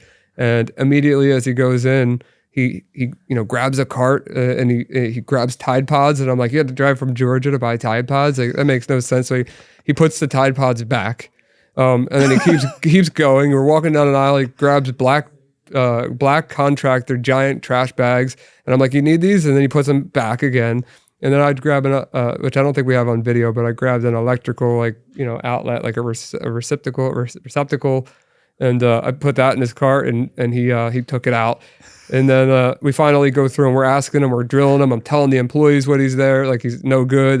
There's people that see him, and maybe they're assuming because of the stuff that I do that he was a different type of criminal. There was a different crime going on. That's exactly right. And then at the end of all of the whole pushing the shopping cart around, not making any sense of why he was going back into Lowe's, he decides to buy rubber gloves, and it was like a nice brand rubber gloves, so he got some quality stuff. It appeared to be, but he didn't need the cart for one box of rubber gloves, and he went out, checked out, went back to his car, and that was the short version. You guys will see it in the video, and whoever's watching this, watch the video of the confrontation and make an assessment for yourself. But I can tell you without doubt, there was no one with a Georgia plate, no one with any of these other identifiers. There's probably 6 or 7 different smoking guns here. He did not admit to coming to pick up cash, but nothing makes sense about his situation. And then even the messages after from the person that Knight was in contact with, the person that actually set up the meeting and the drop point, she was talking about, oh, my contact is saying somebody called the police, and that I seen the police ones. I didn't see after that, but she was basically worried, like, I'm worried that my other contacts are going to get caught or get arrested. So, I mean, we didn't interact with anybody else. I mean, except for the girl that was making out in that was car. funny. Unless she was the contact, then yeah, I don't. I highly doubt they're going to see that footage, but I figured I'd let people know. Yeah, no, just let people know what happened. It was funny. I do We want to didn't know say who was pulling up. We didn't see her license plate. We didn't know that sketchy. happened until we got back, and you guys explained to us what was going on. But we saw that girl driving away, and her boyfriend were like freaking out in the car. Like, I don't know it seemed like they were dancing. They were dancing in the video. It felt like they got caught cheating. You know what I'm saying? Cheaters. What are you meeting up at a Lowe's parking lot to make out for? What is that? It was weird because she must have taken a picture because his car was next to hers. So I think she was taking a picture of his car. Yeah. And telling him, I'm outside next to your car. It's probably what happened. And then he jumped in the car. That's so funny. We might have some cheating evidence. Yeah, I was going to say, you might have have just caught a couple people in an illicit affair there. I mean, he looked like a young 20-year-old. She looked like she was in her 40s or 50s, and so I don't know what the deal was. Maybe it was a cheating type thing. Who knows? I mean, he has to drive now 4 hours back to where he lives. What do you think he was thinking that whole time on the drive back? So he has, driving back 4 hours after being confronted pretty heavily and bombarded with cameras and people. Obviously we didn't get aggressive. We didn't break any laws. We didn't hold him against his will, but we definitely scared him for sure. And I think that driving back when you have to sit in your head, not knowing, what's going to happen when I go home? Is my house going to be surrounded with feds, or, am I going to be on the internet? Am I going to be on the news, or am I going to get pulled over on this drive? But, who knows? He's probably thinking all these things. And then not only because we confronted him, I have a photo of his ID and he knows it. Yeah. So it's like, and it said limited term. I was going to say it's a Visa ID, which is right? a Visa ID. Yeah. And when you're committing crimes, especially with the way our government is right now, you're out of here. Oh yeah. So I think that, maybe, he'll never do this again. And I hope to God that he doesn't. But if anything, he's definitely scared and will be a lot more cautious, which in turn will be helpful to some degree, in my opinion. Yeah. No, I think he's definitely shaking in his boots. I believe that. That's what I think. I mean, like, I was just watching from the car outside and he looked so nervous. Like, here's the thing. If he was innocent, you wouldn't be that nervous because you know that you're innocent. When you're guilty, that's when you get scared. If somebody said, "Hey, Daniel, you're here to pick up a box with $40,000 in cash," you would say, "I'll prove every reason to show you that's not true." Yeah. He wasn't trying to prove that he wasn't. He just wasn't talking about that. He said he actually said that he was in town for a week.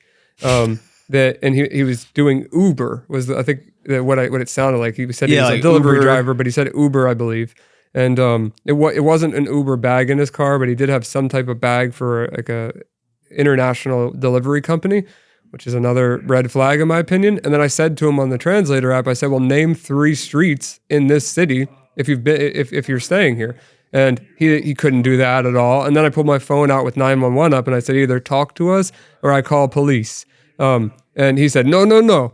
So like any innocent person is not going to do that. You're not afraid of the police if you're innocent. You should want the police. Like, these guys are harassing me. They're filming me with these giant cameras. Yeah, well, I think we were pretty chill. Like we didn't make a scene. We didn't disturb the peace. I don't think we harassed them. But he may have thought.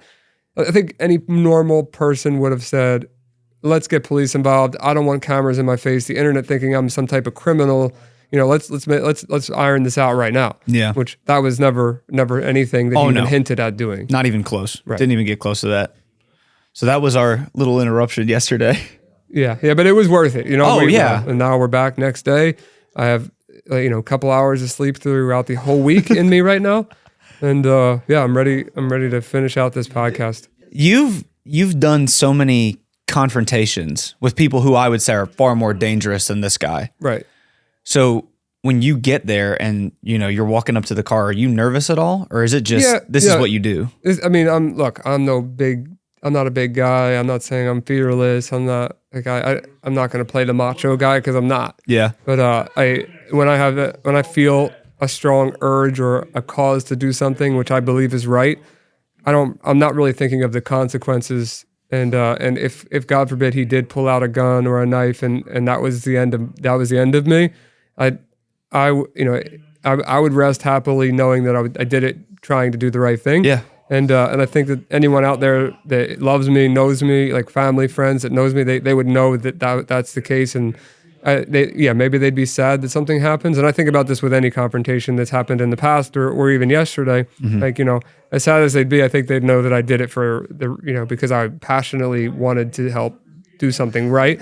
And I don't know why I have that passion. Why that desire. It's like I said yesterday. It's not about a pat on the back.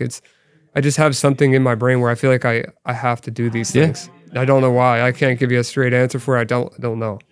Well, let's get back to talking about you and less about our shenanigans from yesterday.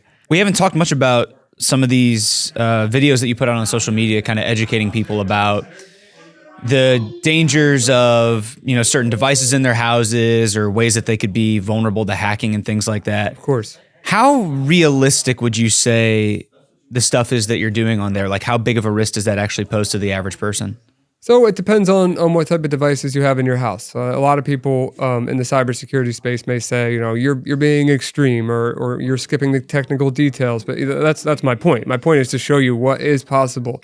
And I'm not faking things. It's not theatrics. It's what can happen in these certain circumstances. So I'll give you one example that people seem to resonate with. I made a video on actually a different podcast where I talked about a vacuum that I bought, and it was a vacuum mop combo that connected to a Chinese cloud server when I connected to my Wi-Fi network. And the only reason I knew that was because I was proxying the traffic, just meaning like seeing the traffic between the mop, my computer, and then from my computer to my router, from the router to the internet and back. Like I was in the middle of that traffic. I saw that this mop was connecting to a Chinese cloud server and sending, just diagnostic information and just regular data about the mop to China. In most people's opinion, not a big deal, whatever. Let them know about when the last time I cleaned my mop is and when I mop my floor. No big deal. But the problem with that type of thing is, let's say they have a vulnerability in their web application or their API, the way the mop is connecting with that Chinese server. That's when it becomes a threat. So not only can the company force, let's say, a firmware update or a software update on that mop to be a malicious one, and now you have a malicious implant in your house disguised as a mop that you're never going to know about if you don't know how to proxy the traffic and be that man in the middle. You're never going to see it. Can that happen? Yes. Is it unlikely? Also, yes. But my opinion on that is, let's say one vulnerability comes out with that mop, and hackers find out about it. Maybe it's not on the news. Maybe most hacks that are considered 0 day, like nobody knows about them yet, they don't come out until it's too late. So that mop, let's say, gets a vulnerability somebody finds. It's some APT like a threat group. The group now targets everybody in the country or in the world that has that mop. And now you're a victim of that attack. They're spying on your local network, and there's nothing you can do about it. So the reason why I talk about some of these topics they are possible and the way you can avoid it. And I usually end my videos with what you can do to fix it. In that case, it's a pretty simple answer. You don't need to connect your mop to the internet. Just use your mop.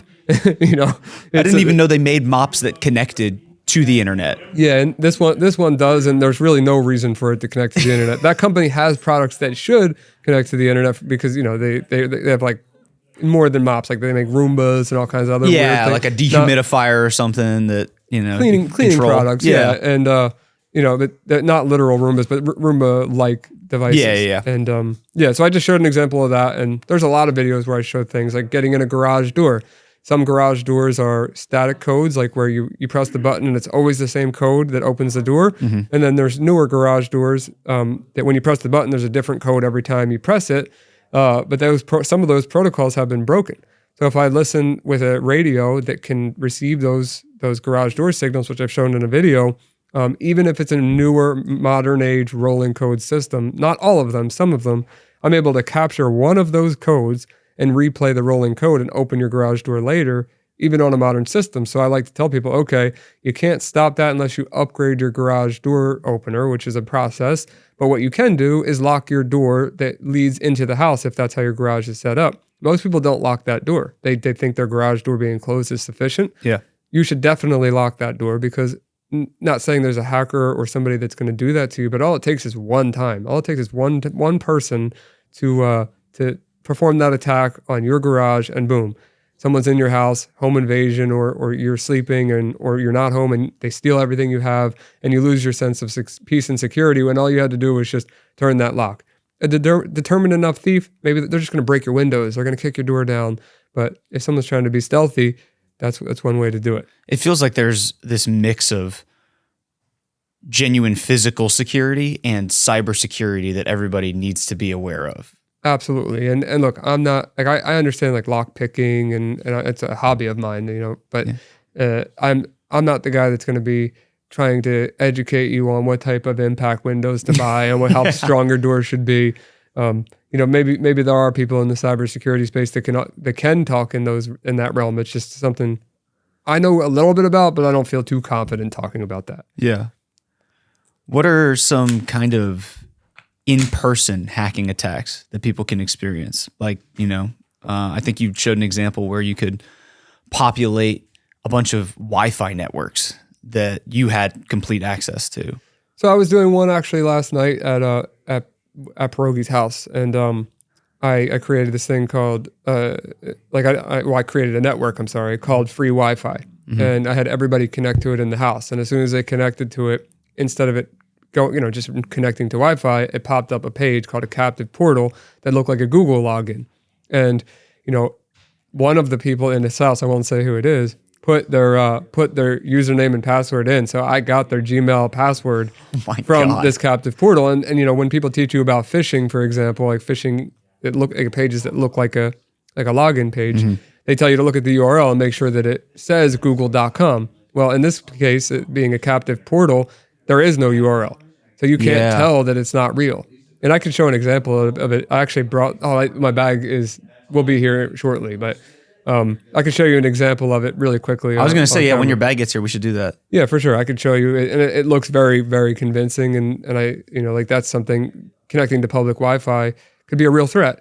You know, and a VPN is also not going to save you there because that's the first thing that pops up when you connect to the network.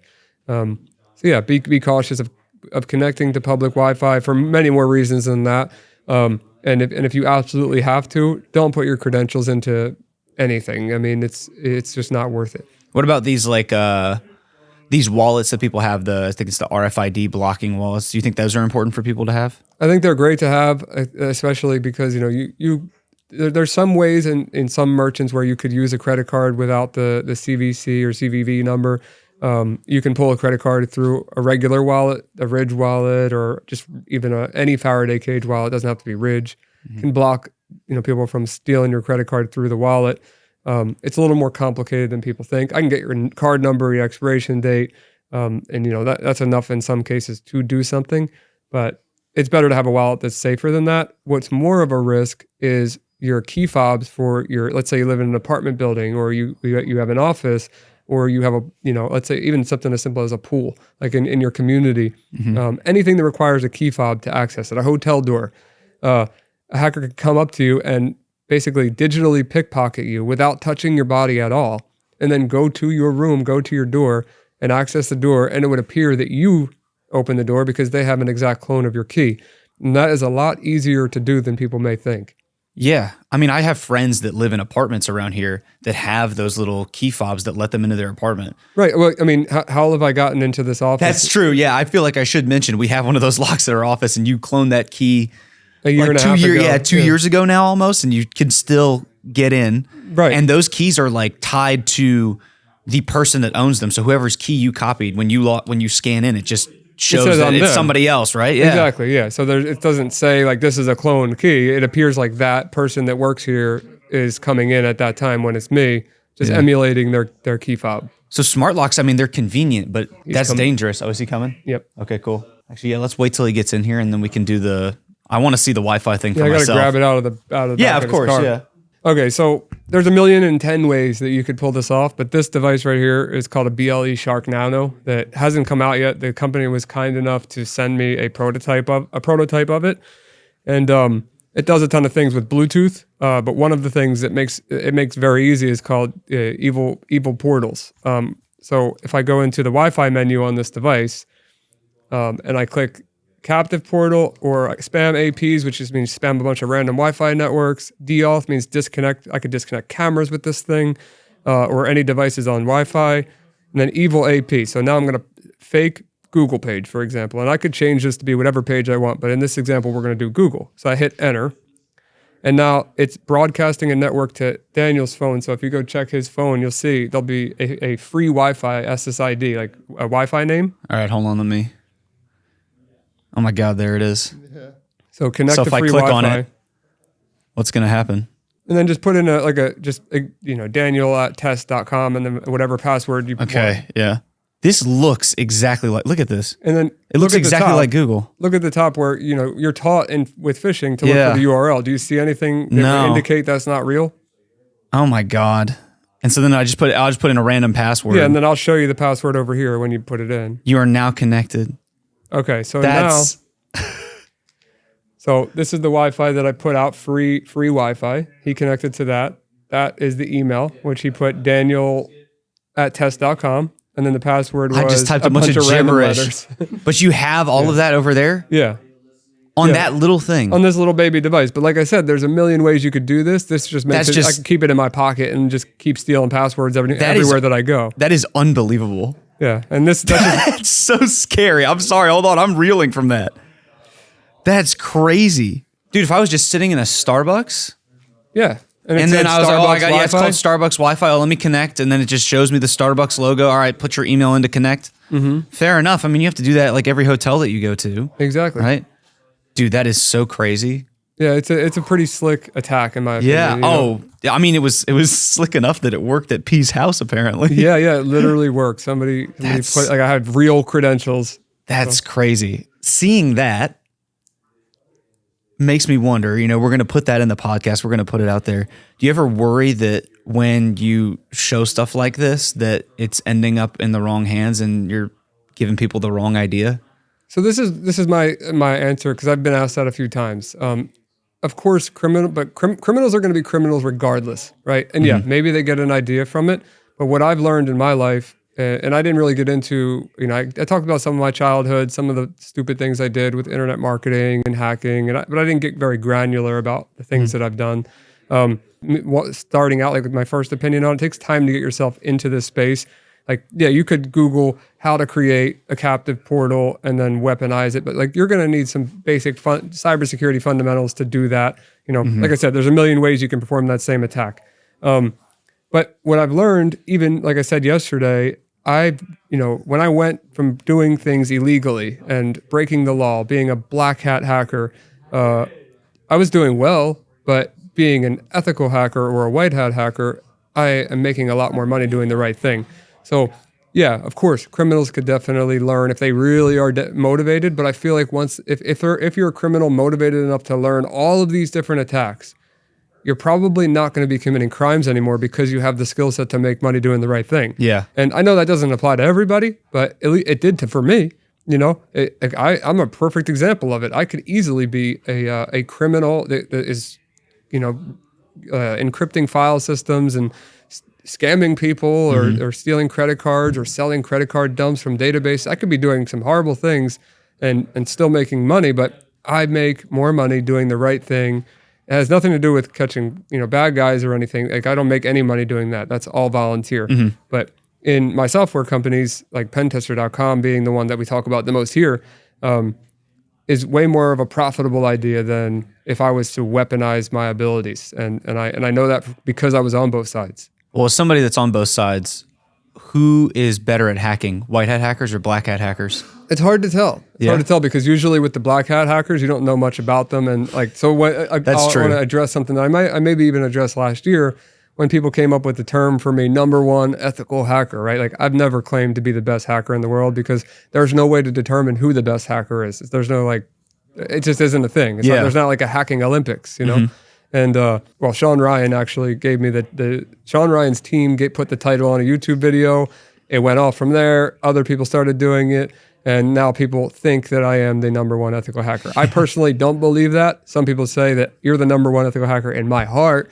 And I can't change that, I don't think that I am. 0 day on the field, number one in my heart. That's what I would say. Yeah. Exactly. But like I said, think of all the black hat hackers out there that are, doing crazy attacks. They're doing horrible things, but you don't know who they are. So, and you're only seeing the attacks that you're seeing in the media. So for those guys, how do I know that they're not insanely good or nation state level hackers that you would never hear anything from because everything they do is classified? There's no way to determine who the best hacker is. And I would never have any idea how to determine that number. I want to go back to what you said about you were given that title, number one ethical hacker. Yes. And I know every time somebody says it around here or I've seen you talk about it in interviews, you're always like, no, that's not me. Right. That was just the title that Sean Ryan's team put on the podcast and it just literally exploded. Yeah. How do you want to be remembered? How do you want to be known? I want to be remembered as somebody that tried to give every ounce of my will to do the right thing and to help people. And I believe that we're put on earth to do good things and to connect with good people and maybe start a family and leave a legacy behind. It's not about an ego thing. It's not about, like I keep saying, a pat on the back. And as I said yesterday, it's the deed, not the glory. I genuinely want to be remembered as somebody that tried their best to make an impact on this planet. And, I don't ever feel like I'm there. I always feel like once I do something, the goalpost just gets further and further away. But, if I was to die right now, I know that at least I did something, and I'm proud of myself for that, in the most humble way I could possibly say it. But, I still have a lot more to do, and you'll be seeing a lot more from me. I can guarantee you that. I was going to think John's leaving if you want to say peace out. These are cool moments where people are heading out that we can have. Yeah, John Hammond, we should pop him in here for a second. Him and I are in the same space. I want to ask him. I want to ask him the same thing about white hat, black hat hackers. See what he says. I'm curious, because John's a very different guy. Oh yeah, John, come over here. Say goodbye. John, be part of this podcast and say goodbye. Here, pop in. And also, just real quick, I want to ask you because I just asked him this: who is more badass, white hat hackers or black hat hackers? That's a loaded question. And for you? Yeah, for everyone. Just answer it though. He wants to know the difference between my answer and yours. Gray hat hacker. How about that? Gray hat hackers are the most badass. Oh yeah. Okay. All right. I believe that. And All who right. do you think are better, black hat or white hat? Yeah. Better how? That's exactly if you what put I said. if you put okay, you have the same answer. I was gonna say if you put 3 of you in a room and then 3 of some CCP hacker into a room. Crazy. Yeah. This has been incredible. Thank you all for letting me crash the party. Of course. I really, really hope we can do this again. I think we made a huge dent this week, and we'll do even more the next time we get together. I want you in that chair. I know, I will. I will. Give me a hug, Don't John. worry. All right, dude. Yeah. All right, man. Until next time. Yeah, next time. See you soon. All right. Thank God he's out of here. Yeah, God, I hate that guy. Yeah, me too. I've just got some other questions, stuff that I'm just curious about your opinion on that don't necessarily relate to you specifically or anyone. Clip that. Somebody clip that. I need that clip immediately. Ace didn't see it, but he just squirted himself with water. It was incredible. It was amazing. I was trying to be one of those. He was trying to get the sports drink in there. Yeah, somebody clip that. Ryan Montgomery exposed. Sorry. Ryan Montgomery doesn't know how to drink water. No. Ryan Montgomery doesn't know how to drink water. The title of the video. Yeah, that's it. And then it's just your face in the thumbnail, and it's like, it's all a lie. Like, it's not true. I think I hit myself here. Yeah. No, I just want to ask you questions about stuff that I want to know your opinion on, even if it doesn't necessarily relate to you. Obviously, last year we had the TikTok ban making quite big headlines in the news. Right. Do you think that using TikTok is dangerous? I think that it has its outside of the espionage, spy claims. I would rather not comment on that part. I think more so for the content that is shown on there. I think that it can get pretty edgy, especially for really young kids. And the way content creators make things nowadays, and you would know it better than most, that it's got to be quick. It's got to hook you in the first 2-3 seconds. And it's fast cuts, and in some cases, depending on how that content is cut, it could make a kid feel something that they wouldn't have otherwise felt. And I think that every platform is to blame for that, not just TikTok, but for whatever reason, TikTok just has a different style of content that they push out there.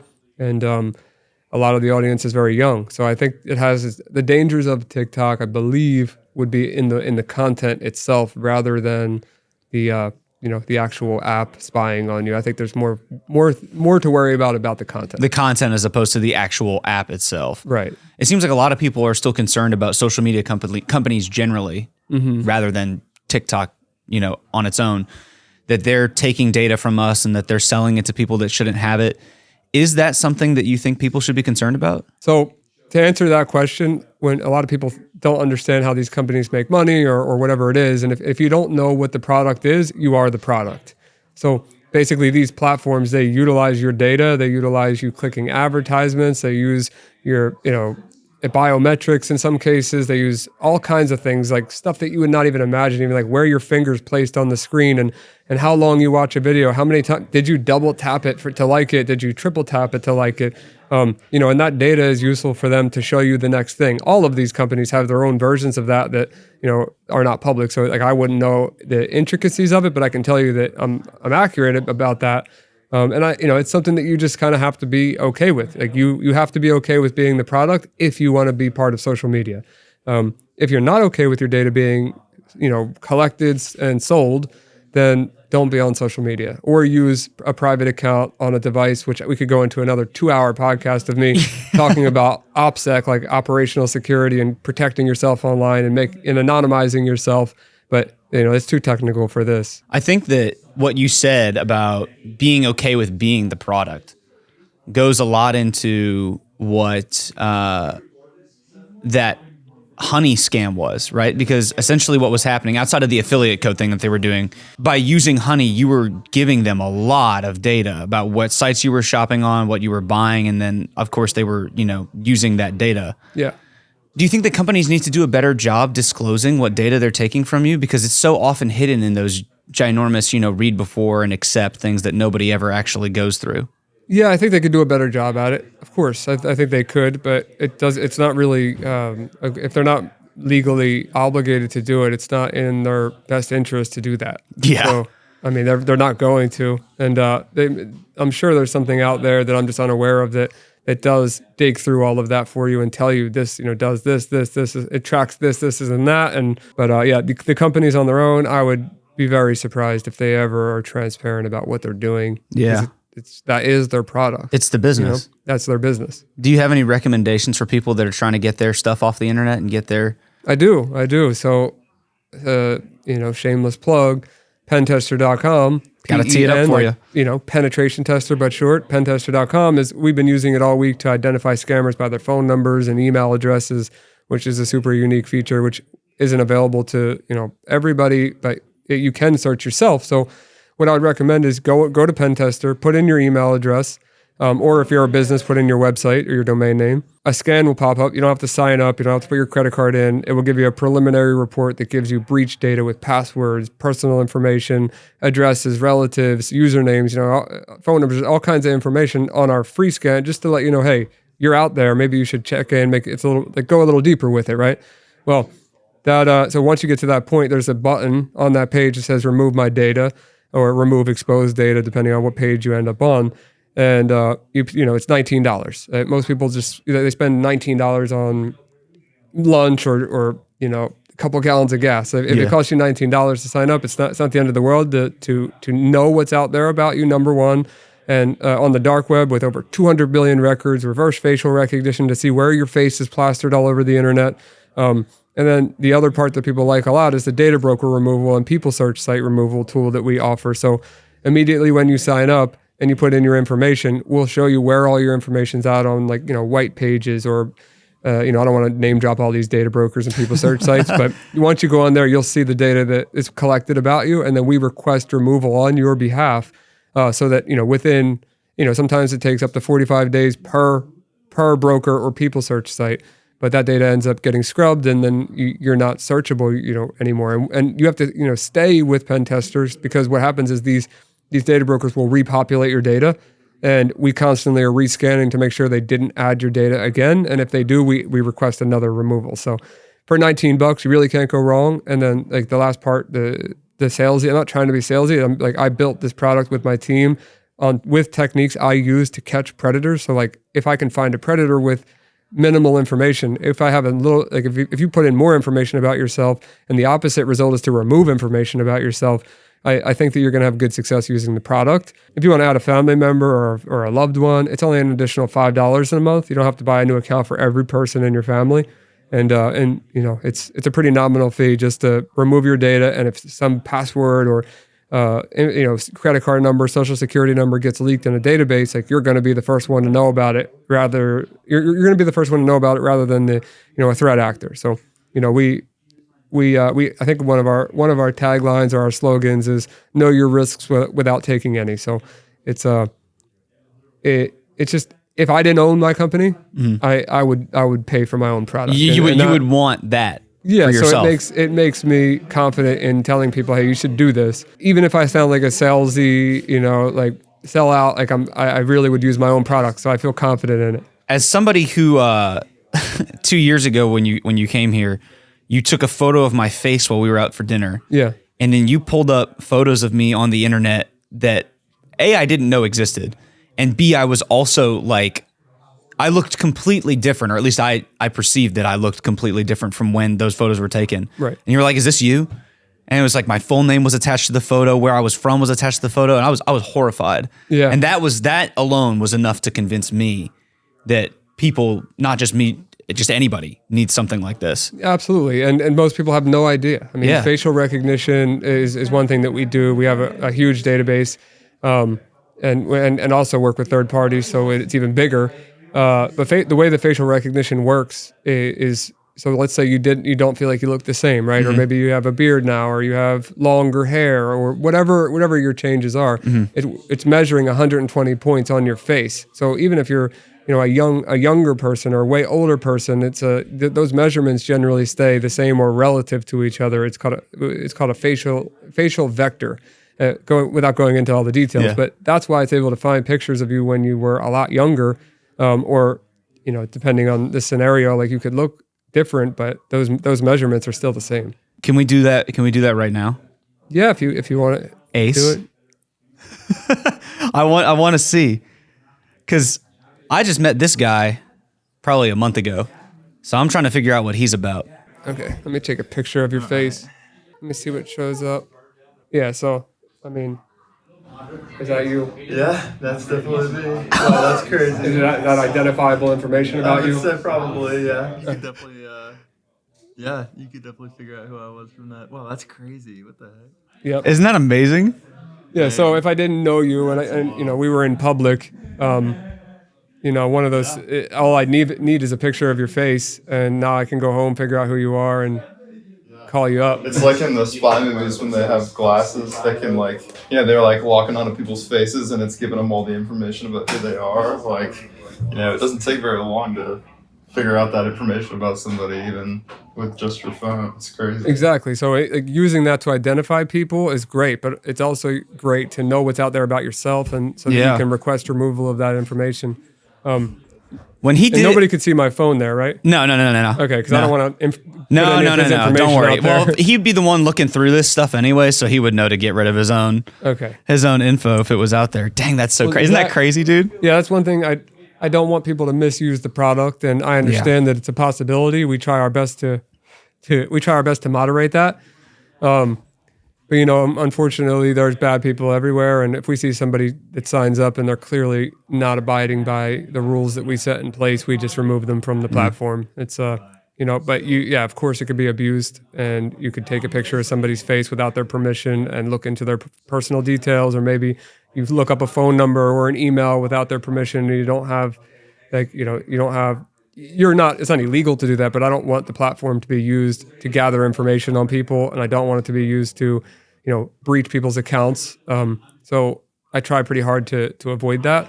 But in some cases, there's things you just can't avoid when you're trying to deal with privacy online. And the only way to alert people what's out there is to show it to them. And then from there, we handle automatically removing as much as possible. Mm-hmm. You don't have to answer this if you don't want to, but I am curious.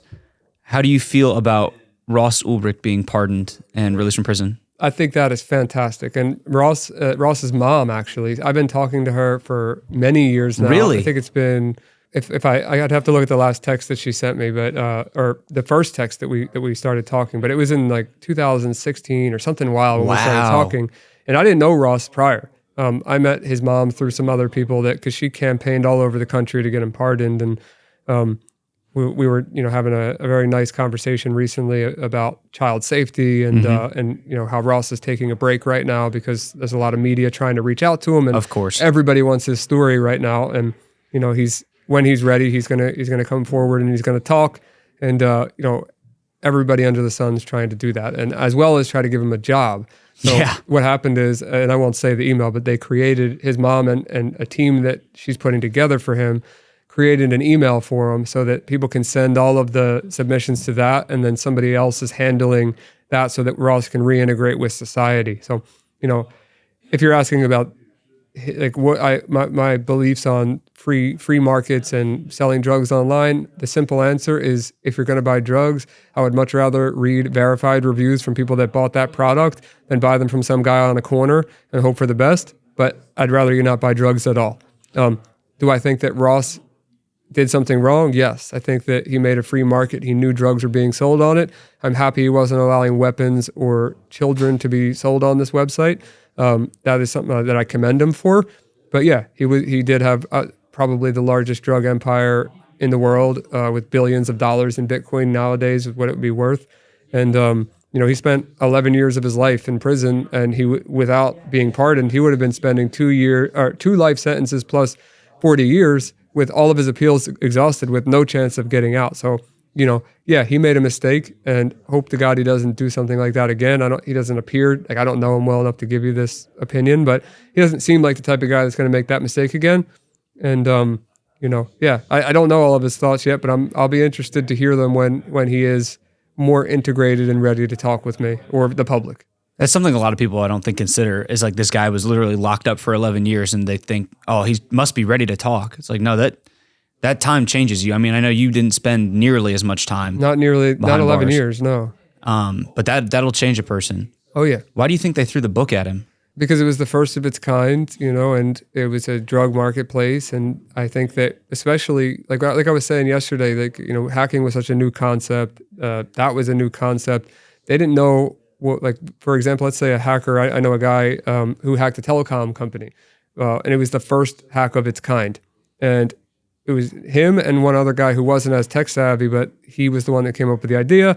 The other hacker, performed the attack. And what they basically did was stole prepaid minutes and resold them to vendors for a discounted rate.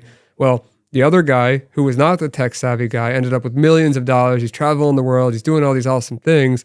And the hacker had 20 grand, and they threw the book at him because in federal court. They didn't really know anything about hacking or any. It just hacking is such a broad term, and people don't like when I think something is new and not totally understood at that point. I think they like to make an example of you.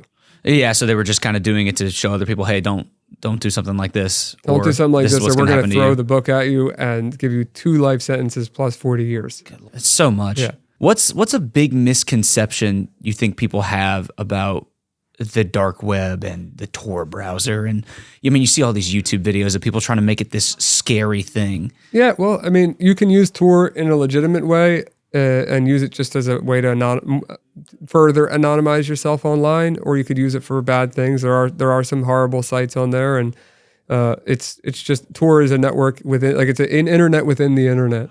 And what a lot of people don't realize is there are a lot more horrible websites on the clear web, the regular internet that we surf every day, than on the dark web. I think the last time I looked, and don't quote me on this stat, but it's like 40,000 onion sites that exist versus the, probably hundreds of billions, if not trillion websites or IP addresses that exist on the internet, on the clear web. So I think that dark web sounds cool. It sounds scary. It sounds edgy. And yeah, you're going to find some things, of course, but I don't think that it's something to be as fearful of as what some people say. All right. Well, what is the most effective thing that people can do to protect themselves right now? Number 1, if they have a kid, and number 2, to stop themselves from being hacked. Okay, so starting out with the child-related question, how to protect your child online. And I said a little bit about it yesterday, so I'll say it again, that installing monitoring software on their mobile devices, as well as their computer, if they're using a computer, is essential, because you can have that open line of communication I was talking about, which I think is also very important. But monitoring software can not only, because let's say you have a really young child and maybe they don't know what they're seeing is wrong. You need to be the one that says, this is not okay. I don't want my kid, exposed to this, and I don't want this to become a worse thing, or I don't want their mind to be, you're the parent, you make those calls. But if you just hand them an iPad or hand them a phone and throw them in the corner because it shuts them up for a couple hours, like the iPad babysitter, I think is what people call it nowadays, you're not doing anything other than exposing them to a very large world, and that is connected to many people. They have access to your child. Yeah. So you're doing something that seems innocent, like let's throw YouTube on, let them watch a video, and they're going to be quiet. But what if they they're playing a game like Roblox and they're chatting with strangers from maybe they're in the neighborhood, maybe they're in China, maybe they're in Iceland. Who knows? You're opening up the world to your child. So I think monitoring is super important. And then protecting yourself online from attackers starts with, I believe, your privacy, as I said, with Pentester. And I think from there, just educating yourself on the types of attacks that exist. And I'm going to keep trying my best. There's more people out there than me that make cybersecurity content. But I do make all of my content as short as of right now, 30 to 60 seconds long. I get right to the point. And I try to keep you in the know of what to worry about at this time. But, I'm not the end all be all. I think you should do your own research, subscribe to some newsletters, and, check out some cybersecurity news. Utilize the power of AI if you don't understand certain things. Like, let's say, you see something on the news that this new smart bulb has a vulnerability, and you don't know what to do about it. Well, tell ChatGPT or whatever AI of your choice that you have a smart light bulb that has a vulnerability. You don't know what to do about it. It's going to tell you, well, maybe you should put it on a VLAN on your network, and what type of router do you have? And then you type in the name of your router. It tells you exactly what setting to go to and how you can enable that and put it on its own network so that if it does get attacked, the hacker can't do anything. Just utilizing AI and research and watching people's content can be very helpful. All right. Well, I'm going to let you eat then. Ryan, thank you for this. I appreciate it. I love talking to you. You're an amazing guy. Can you be my best friend forever? Absolutely. Heck I yes. love talking to you too, man. Let's go. Thank you so much for having me on. Of course.